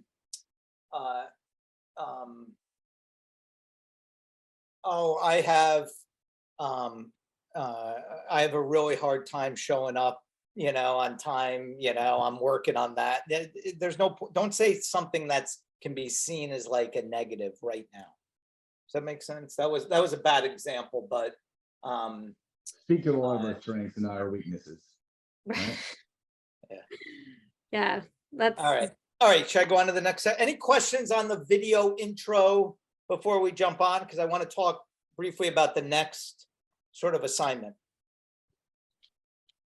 Okay. Real good. Okay. All right. Next, I know. can you It's put a up the slideshow again? The test every time, Jordy. All right, so accompanying the video intro of you is going to be, we're not going to show your resume yet because I don't think the resume you have right now, we're going to 10x that resume and make it much better by the end of this course or in the middle of it. But for now, we don't like to show the resume to the employer. Instead, we're showing them all your highlights. And a lot of these are going to be repetitive with what you mentioned in your video. All right, so it's pretty much going to be the written version. After you write your script of what you want to say in your video intro, you're going to convert some of that script, convert it to like bullet points for us. Okay, and that's how we're going to show it's just a quick, if they want to watch the video, if they want to just read your bullet points. Can you go to the next one? Oh, wait, where are you? Wait. Oh, you're way behind. Sorry, friends. I'm not sure what happened. Okay, go to the that career highlights. All right, so again, a lot of this stuff is what you would mention in your video intro, but if you could give it to us in just bullet point format, because this is going to go underneath that video, and it'll make it easier for us if we don't have to write them for you, and you know better what you want. Those are just some examples. All right, Yes, I don't know how we're going to get those. We'll invite you guys all to be able to drop it into a folder. So just make this into a document. You'll include your resume, these bullets, and your video, and we'll have a folder that you can drop them into. Just make sure you label them correctly with your name. Good. Okay, next. That's pretty easy. All right. All right. So this is a new initiative we're doing for you guys because, again, I am on this friggin' mission to get all 30 of you hired. Brennan, me, and Fawn and Jimmy. We're not stopping until we get this done, right? We're doing a ton of effort on our own to get companies, our clients, and other companies to check you out. But in addition, we want to double up and we want you guys to help us put together a list of 10 companies who you want to work for. Okay. So what does that mean? One of the best things about working with 7 Eagle for your SkillBridge is we're considered a third-party SkillBridge provider, meaning you're going to do your SkillBridge with 7 Eagle Group, but we can farm you out to another host, as opposed to doing a SkillBridge with Google or Home Depot or Lockheed Martin, and you're sort of stuck with them. With us, in the middle of your SkillBridge, I can move you over to XYZ company in Colorado Springs. You're still going to be on record doing it with 7 Eagle, but now you have the flexibility to go anywhere. And that's how we got Kiera hired at the Memphis Grizzlies. Mm-hmm. Okay. That's, I think, a really cool thing. So listen, this has got to come from you where you want to work, right? Nobody else. I mean, we can help influence decisions and give you suggestions, but it's really your choice. Where do you want to be? I like to aim high. I don't like telling people just go do something to get your foot in the door. Don't do that. Life's too short. Go after something great, something that's gonna, the analogy I use is like what I do, right? I wish I came across Seven Eagle earlier in my career when I was in my 20s, right? Because my other jobs up to this point, I didn't have this same excitement and passion. I love getting out of bed every morning. I never say, thank God it's Friday, right? And this is also a curse too, like every vacation I'm on with my family or on weekend, I always have my computer, my phone. I'm always doing stuff, You're always happy about it. Right. And I don't mind, always not always, listen, I don't want to paint it to what it is, what it's not, but I don't mind doing work. I don't mind. I enjoy it because I get a lot of pleasure out of it. I feel like I'm going to make a difference in a lot of people's lives. So I enjoy it. And the other day, my wife said to me, she's like, you never stop. And I'm like, I enjoy this. Like, she's like, you should have other hobbies. I'm like, I don't know why I have other hobbies, but I enjoy doing work. I enjoy helping military talent connect with careers. So I feel if you can find that for you, whatever that is, whether it's working at, at Dick's Sporting Goods or working at a fishing company or working with, with a drone company or in, being a teacher, whatever it is, it's different for everyone. You will be on a path that will serve you much better than if you do the reactive thing, which is what 99% of our economy of people do. They go on to Indeed. Oh, let me see who's hiring. Oh, apply. I'll work there. Why? Why do people do that? It's like we're like lemmings jumping off the cliff. That's what everyone does. And I feel you will have so much more success and career satisfaction if you do this soul searching now and say, what the hell do I want to do with this next chapter, right? And don't let anything stop you. Because if you pick something you're passionate about, just like Kiera obviously was very passionate about tech and cyber, whatever, the money is going to follow. There's money in every industry. Doing anything. You can, who would have thought somebody who plays Call of Duty, 10 hours a day can leverage that into a career making six figures. Somebody's parent got set thousands into it, so. Yeah, there are thousands of jobs. One of my good friends loves horses and she works in a horse farm or something like that, making really good money. There is opportunity in every career out there. And it's crucial that it come from you, like what you want to do. Listen, we might not all have the success, I guess I don't know what the word is, but we might not all have the good fortune of, a month from now, you're in your absolute dream job. It might be more of like baby steps to get there, but let's start thinking that way. Like you might have to take a skill bridge where it's like, hey, I'll do this for skill bridge and maybe this will be my first job. But after that, I really want to be working in the drone industry. And that's okay. It doesn't have to come immediate, but I want you guys to have that frame of mind as you're going through this whole process. Just don't settle. I guess that's the theme of that. Don't settle. Go after something great. Don't let anything hold you back from feeling you cannot get that job, because it is frigging grit and toughness that'll get you into any of these careers, any of these jobs. And we're going to hopefully show you how to do that. Anyway, top 10 list. I want you guys to start thinking about it. The reason I wrote there local is because if you live in Pittsburgh, you are going to have an easier time getting hired by a company in your backyard than a company, in Los Angeles. Even if that job is remote. About half of the jobs in tech, I would say right now, are remote, which is a great thing. I love the opportunity for you guys to work remotely. But with that said, the company in Pittsburgh, who right now has a remote workforce, I feel is going to be much more likely to get excited about you if you live right there, because now they have the flexibility to say,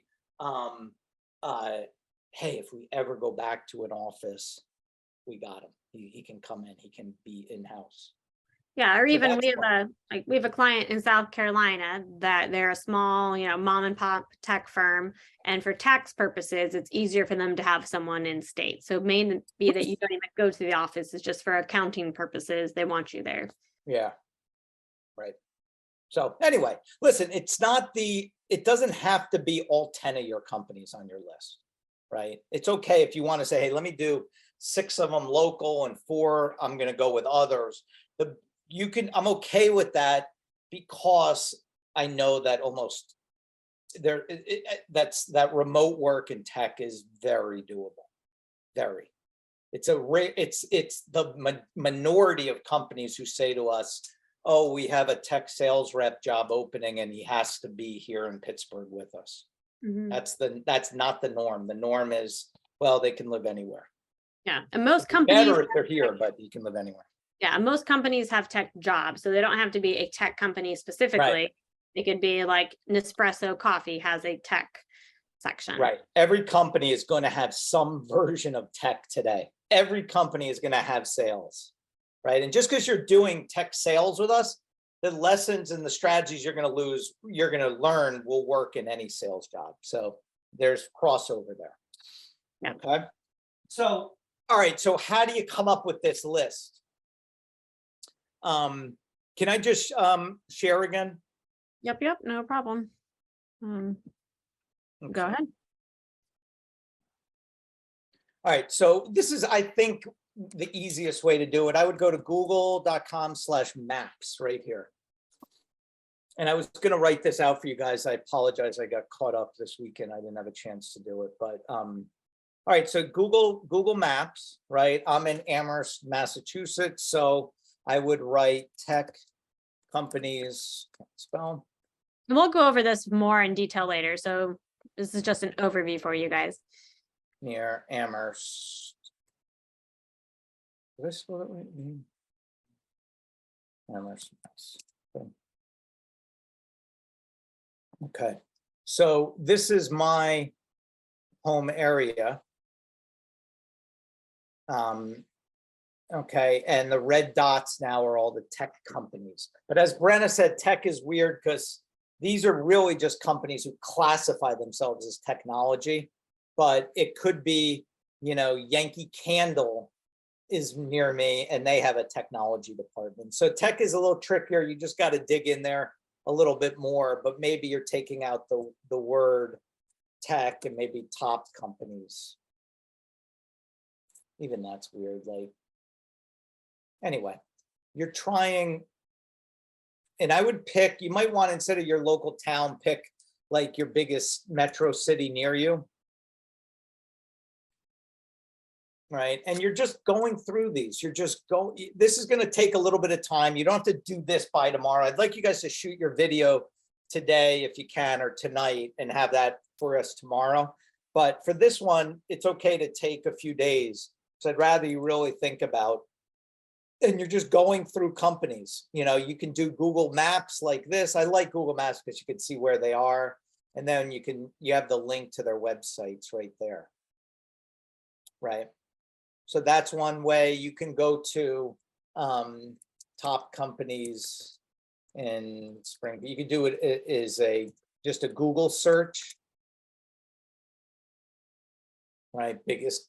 This is a pretty good one. Biggest company. It doesn't have to be a big monster company, right? Sometimes I prefer the. This is a big company, Mass Mutual. We're going to have an easier time getting you guys placed at a small company where you do not know their name, right? If you say, okay, here's my top 10 list: Facebook, Nike, Adidas, the New York Knicks, and if you give us companies like that on your list, it's going to be a little harder. It's still doable, but it might be a little harder, because we now have to get through to hiring managers there. And those big companies, it's a little harder to get into them sometimes. You can have a few. If you're going to give us 10 names to start, it's okay to have a few big ones, like Mass Mutual or, Gatorade on there. That's okay. But try to go after you know, companies that nobody really will know the name of if you didn't say them, you know? You know, if I were going for a engineering job, right? And then bounce to their page, right? And I'm on here, and then you're looking here, the dentist group. I guarantee you ask 100 people who is the dentist group, nobody would know, right? Even who live there, but you're reading it and you're like, oh, okay. Yeah, I could see myself in my first job working at a company like this. I really would love to work in the food service industry, you know? Looks like a bit, you know, a decent place, right? And that's the company you're going to put on your list for.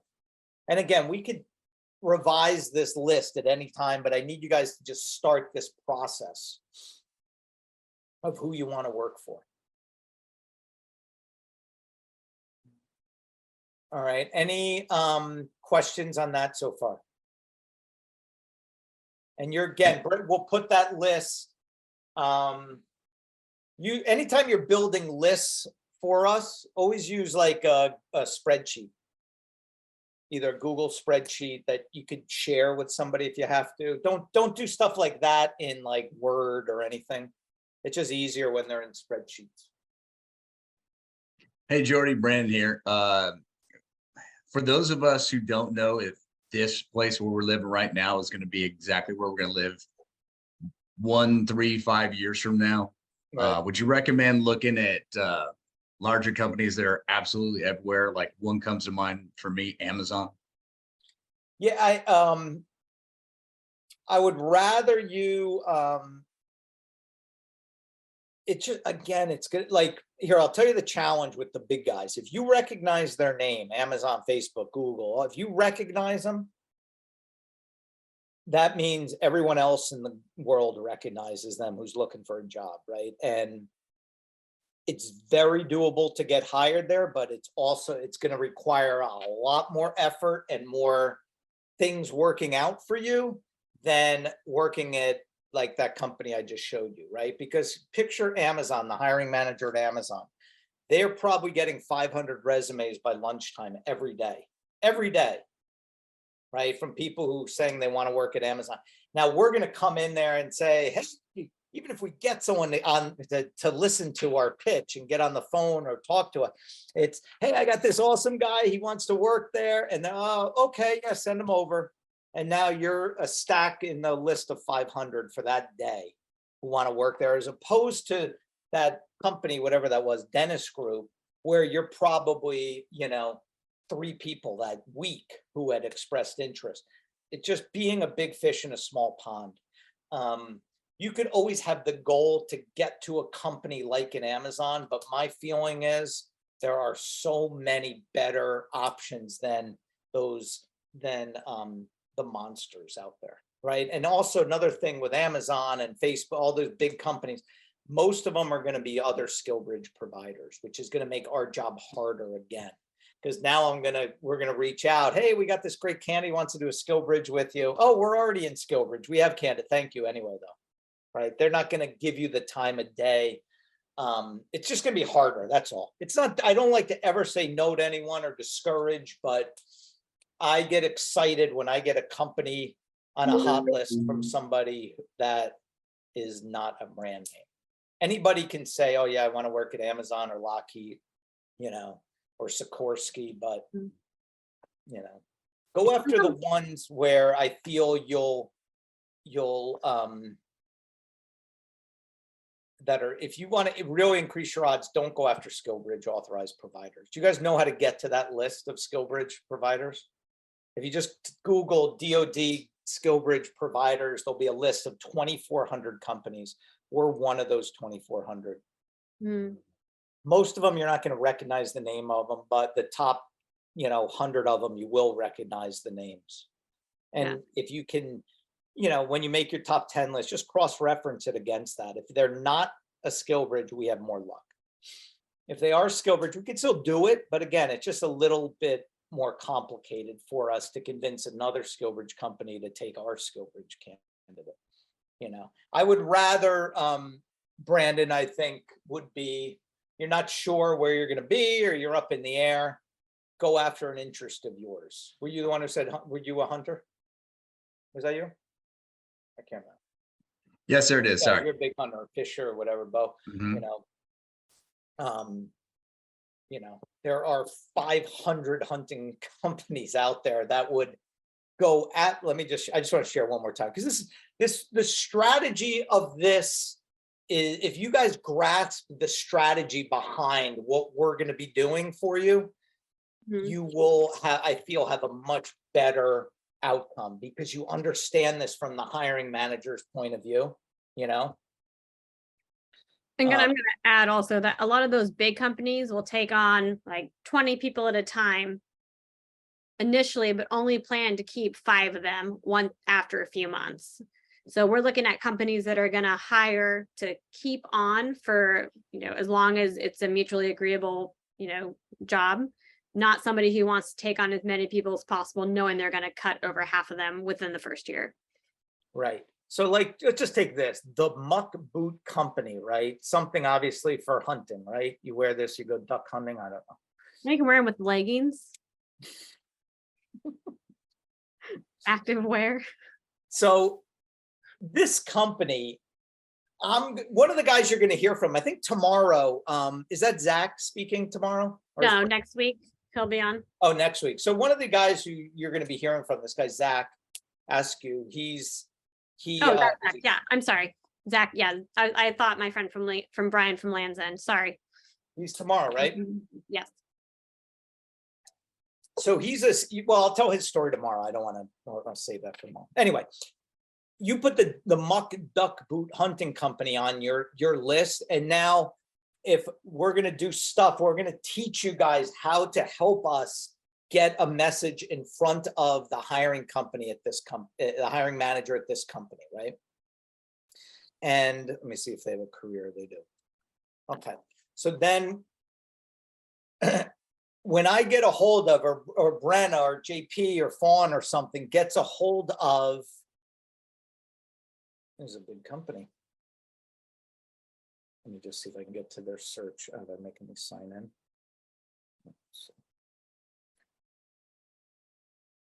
Ugh.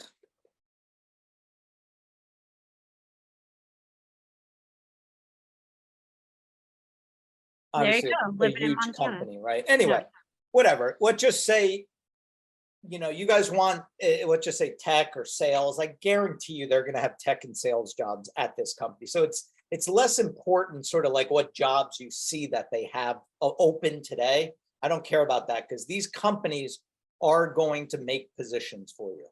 Because if I can get to the hiring manager of the tech department at this company, Duck Company, and I'm going to say, hey, I got this awesome guy. He really wants to work at your company. And it gets even better. For the next 3 months, you don't have to pay him anything. You can kick the tires on him for 3 months. They're going to be like, wait, what? What'd you just say? I say, yep, spent 20 years in the Air Force, and now he's ready to start his career. You're going to be doing this incredibly patriotic act, but more importantly, you're going to be getting a superstar. And without the risk, we're going to save you 20 grand over the next 3 months. You like him at the end, you bring him on as a full timer. If not, don't worry about it. You've given him a great experience that he's going to leverage to, you know, whatever, to, you know, his next job in, you know, in hunting. It's a very appealing offer that we're going to make to these managers. And if you can help us layer that, and this guy is a friggin' crazy hunter. Every second of the day, he's out there, he's hunting, he's up in a blind right now. Here's some pictures of him. When you could see, when they see that, then they're like, okay, we got him. Now it's sort of like Kiera. If you guys, in her video, she's like, oh, when I'm not working, I'm at the gym, right? So she's a sporty and she likes tech. Who hired her? The Grizzlies, right? If she said, oh, in my free time, I like the ballet, right?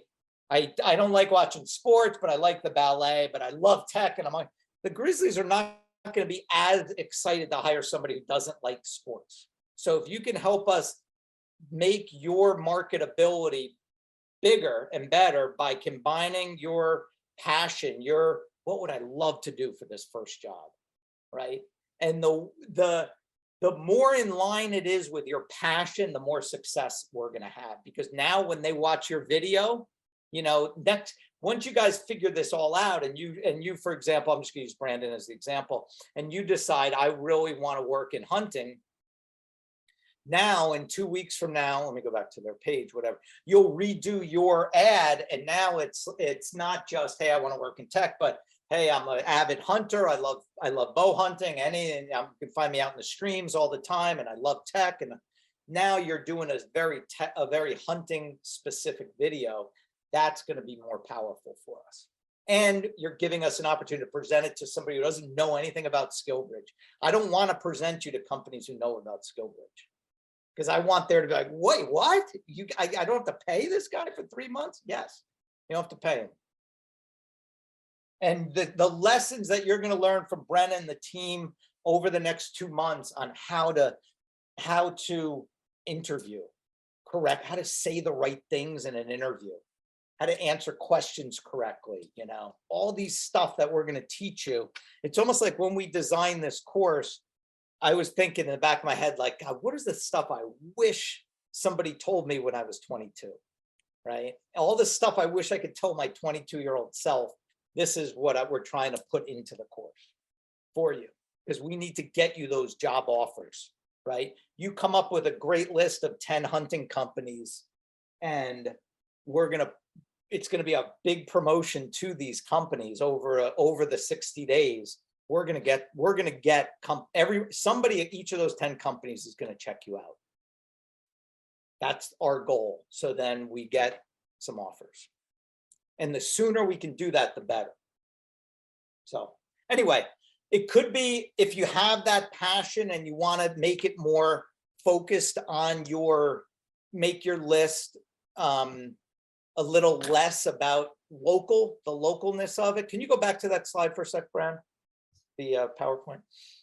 I'm just, as I'm talking this, I'm thinking that maybe it's not so much the localness of this. It's why don't you try to put some local things in there, but chances are, if you have a passion about something, you know, cooking, hunting, you know, drones, pets, you know, clothing, chances are it's probably not going to be, it's going to be more, you're going to have to look more national. And the reason why it's probably okay is because you guys all want tech. And a lot of these tech jobs are going to be remote. But try to include some local in there, because I need to be able to compare what's working and what's effective for us. It's a little more effective if you found, you know, some hunting tour company in wherever you're living now, Brandon, and you know, we can say, hey, we got a guy who's right in your backyard and he's interested in working for you. And now you can go in there in person and interview. That's a little bit more powerful than, you know, jump on Zoom and you can meet them. All right. So anyway, put some thought. We can talk more about this tomorrow and Wednesday, but if you guys can start thinking about your list and start writing it down. Brent, should we have each of them do like a spreadsheet that gets shared with you or something, or?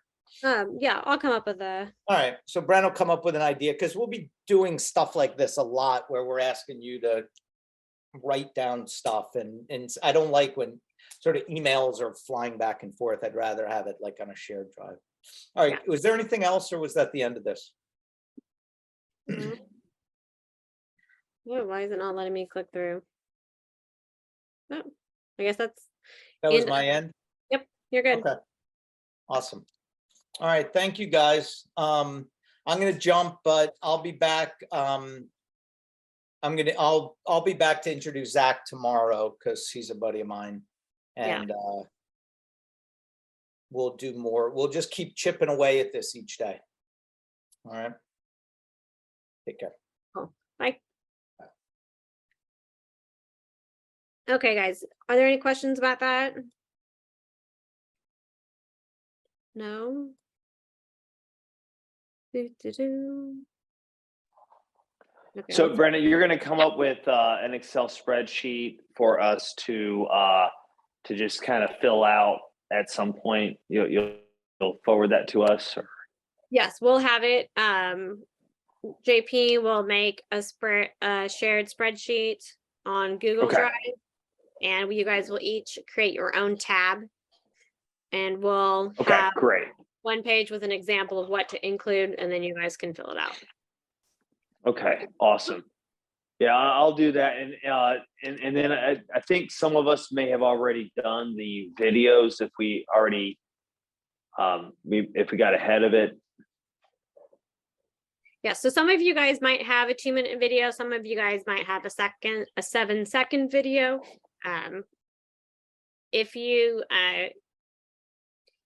feel you need to record a new video, it's always better to try again unless you're very confident in what you've already produced, which if you are, that's fantastic.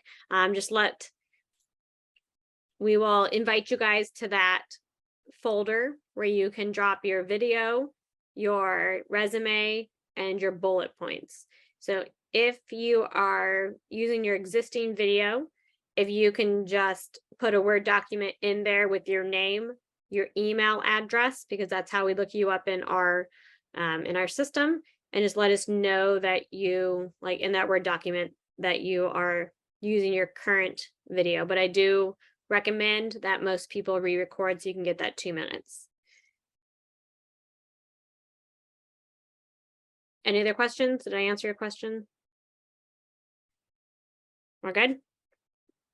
Okay, so let's take a quick look at the cohort page. If anybody needs to excuse themselves to go use the restroom or get water or whatnot, please do.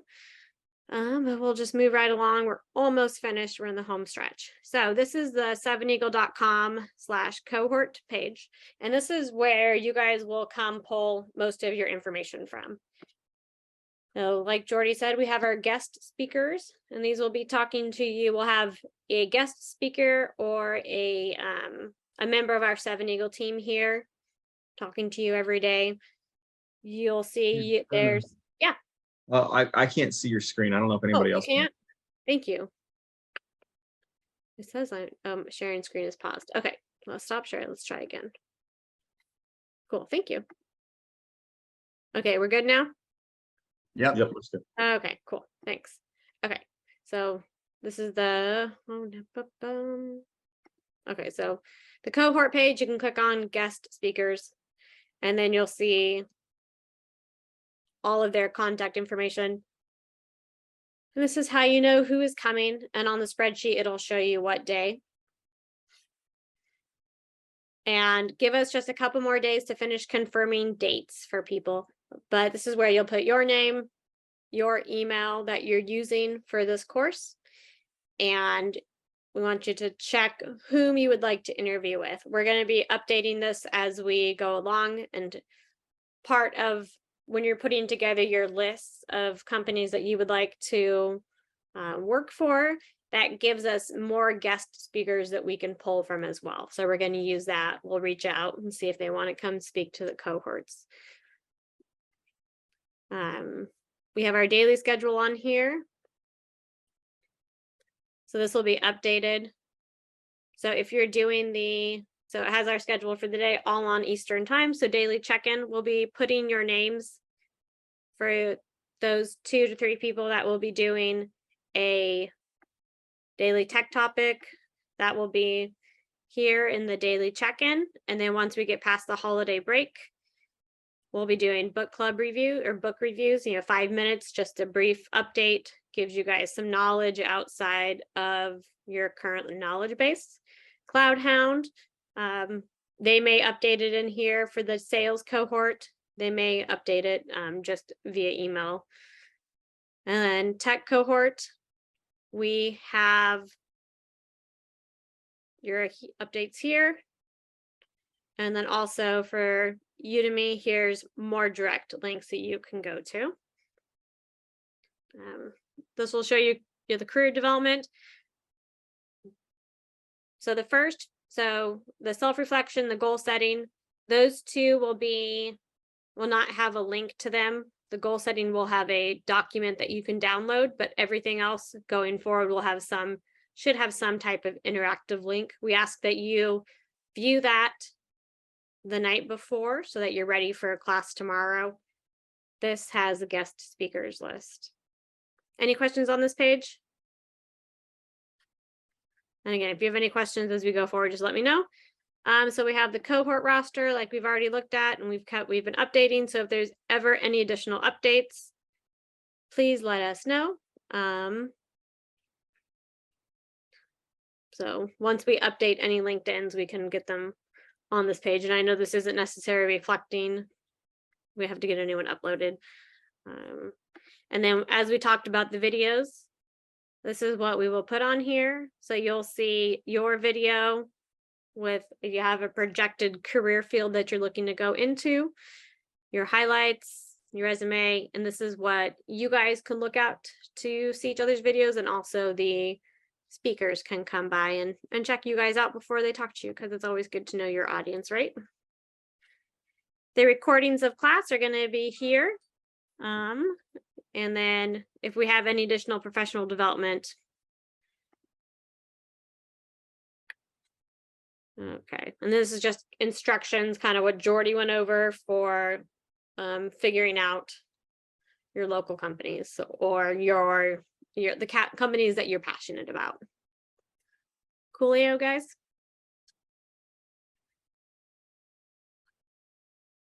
Okay. Anything I didn't go over that you guys need clarification on?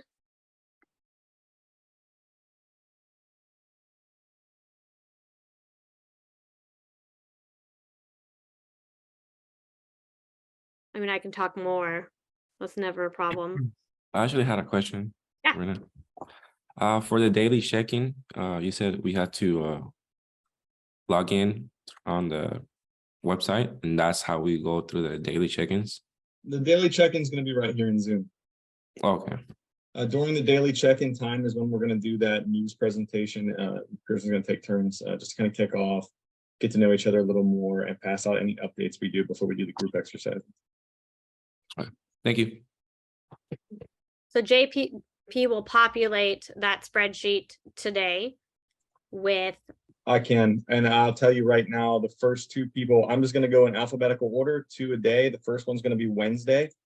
So based on that, Abudramain Savani and Anthony Jackson, you'll be the first two to give a short presentation on Wednesday. I'll populate the list though. Yeah. So it can be, you read an article in the Wall Street Journal, or you saw something in Time Magazine, or you read, an article about a new application, or new coding language, or like something cool, just to expand your knowledge base and give you guys talking points. Did anybody do that as a kid in class? You had to cut out a news article from the newspaper and bring it in. Yeah, it's kind of like that, but like the adult version.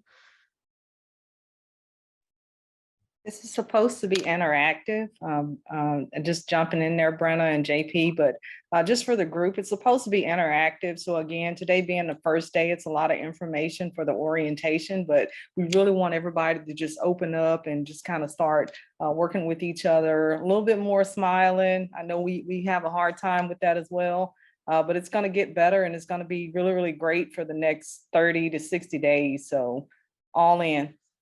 Yeah, thank you, Fawn. Yeah, most definitely during these career developments, I don't want to be talking at you guys for, 50 minutes. I'm pretty sure. I'll give one more update. So I'm assuming we're winding down here, Brenna? Yeah. Okay. So let me talk really quick on Udemy. So you all 31 of you should have received an email from Udemy to activate a business account for 7 Eagle. That'll actually give you access to everything in the Udemy library for a temporary period of time, for the period of the cohort. So it's quite a powerful subscription that you have right now. I will say that me and Fawn are kind of in charge of the tech side of things, so I'm going to be talking at you guys more specifically. But one more thing of note. The email that they sent the link to activate that subscription is the original email that you provided. So if you updated your email, that's not where the link's going to be. If you updated it in the chat room in this session. So the account should have been made early this morning. The track we have you on for the tech side, for the majority of you, it's going to be A+, because a lot of you, I would say about half to more than half of you are going to be more, you need some baseline IT knowledge to get a position. So the A+ certification is what we're going to be attacking first. And I'm going to tell you guys, it's not going to be an easy course line. Okay. It's going to take some time. It's going to take some paying attention to, some note taking to prepare for that exam. It is a hefty schedule. And since we have Christmas season, we kind of lost a week on that. In that schedule, you'll see the modules that we're expecting to do. I'm expecting you to do each day. If you're able to activate your Udemy account today, I hope you can. If you could just find some time tonight, this afternoon, or even tomorrow morning to do the first 2 modules, just the introductory module for A+. And then, of course, I said there's a few of you as well that are going to be on a different track. So I'm going to say this. I'll say this right now. So the ones I have written down, I haven't went over everything, but for the individuals that I'm going to talk to specifically, I got Haley Riley, Joel Tolentino, Miriam Orb, Mario Gerardo, Anthony Jackson, Jimmy Johnson, Kwanzi Singleton, Jarvis Britt, and Larissa Delcroy. Do any of you want to do the A+, or do you guys want to do a different track? If any of those names want to do the A+, then Yes. tell me right now. Yes, I want to Yeah. do the A+. Yeah, I want to do A+. Okay, that was Larissa and who else? Joel. Larissa and Joel want to do A+. Okay. I do not want to do the A+. Got it. Yeah.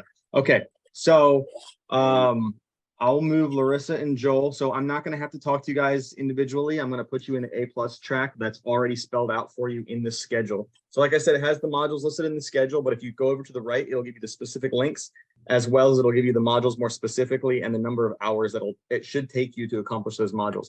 Of course, if you, like Jordy said, put them at 1.25, if you can listen that quickly, save you probably an hour over the course of the day. Get that information in your head so that you can test positively and get that certification at the end. Now I'm going to read the ones that, just like I said, I haven't read all the surveys yet, but these are the names that I had listed down as A+, but if one of you wants a different track, this is the time to tell me. So I got Abudramain Savani, Deontay Cooper, Dominique Moore, Justin Beringer, Jose Jimenez Guevara, Belinda Deslouches, Thomas McAllister, Shadow Egan, Jose Contreras, and Trayvon Smith. Are all of you good with doing A+? That's what it sounds like to me that you need to start. If I'm wrong, let me know. That's correct. Correct. Awesome. Sounds good. Right. All right.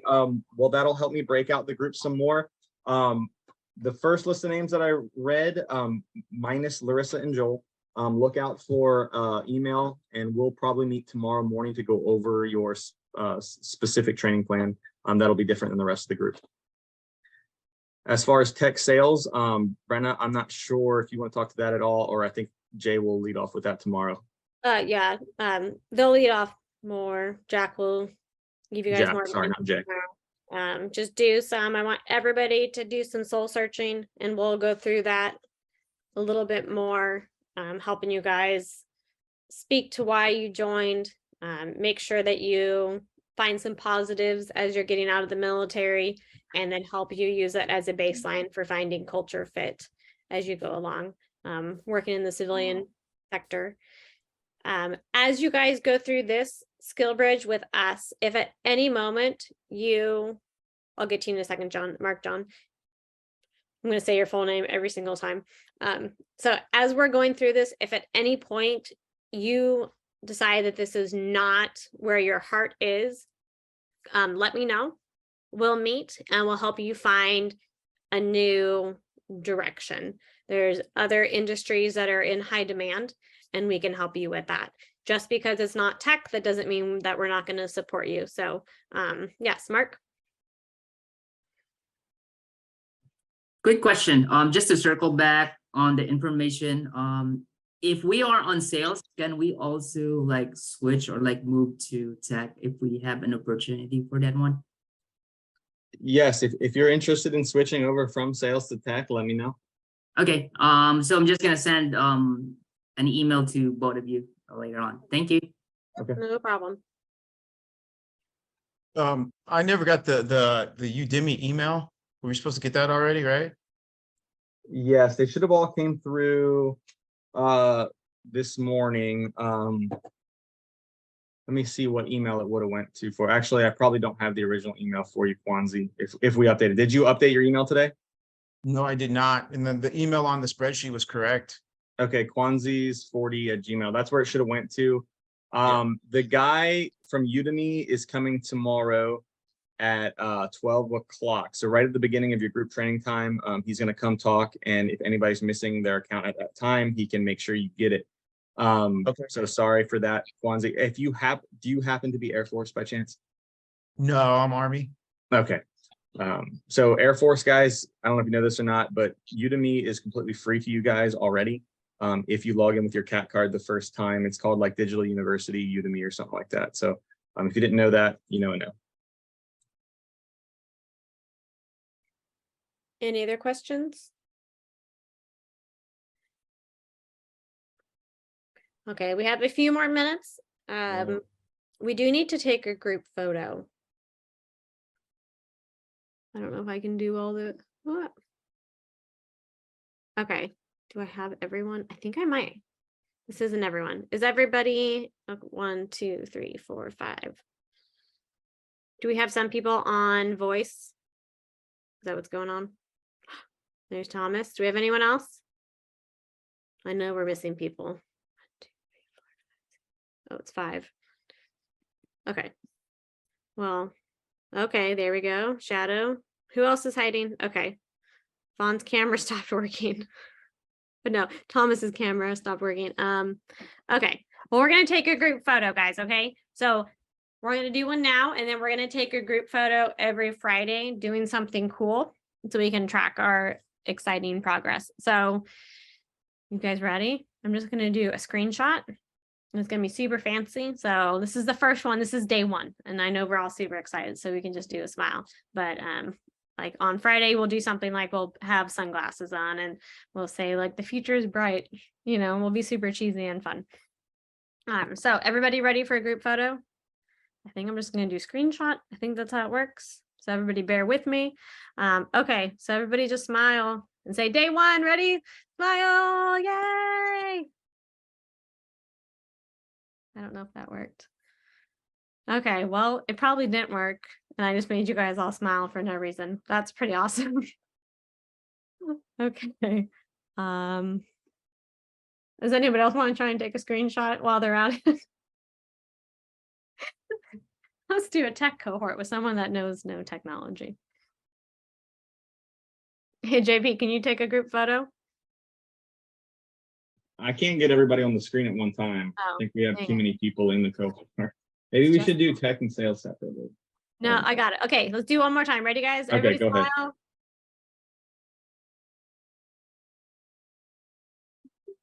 Okay, I had to do the thing and the thing and then do the thing. I'm so sorry you guys have me teaching you. It's gonna be yeah, it'll be good. Okay, so if anybody has any questions, we will stick around for a little bit. You guys all have my phone number, so call me or text me until we'll assign a group leader tomorrow, a squad leader. But until then, if you guys have any questions, you can text me. We assume that everybody will be there at 10:30 tomorrow, unless we hear otherwise.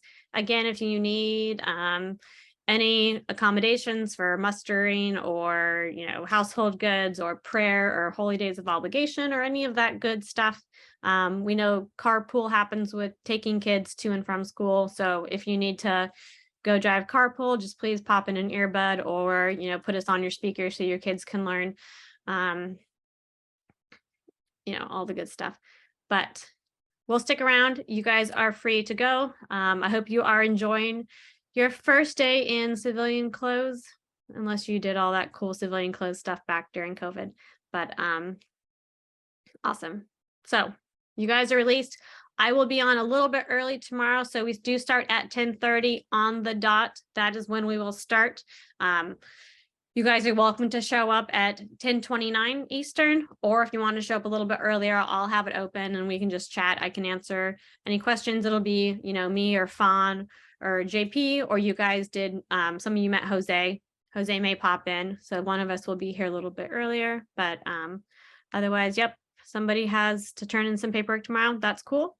No problem. All these will be recorded so you guys can access them. That doesn't mean you miss the class because it's recorded and then you're going to listen to it at 1.2 or 1.5, you know, now you know that trick. We do ask that you're here. So you guys are released. We'll stay around for a few minutes if you have any questions. Thank you. Yep. Thank you very much. See you guys tomorrow. I'm so excited. Bye.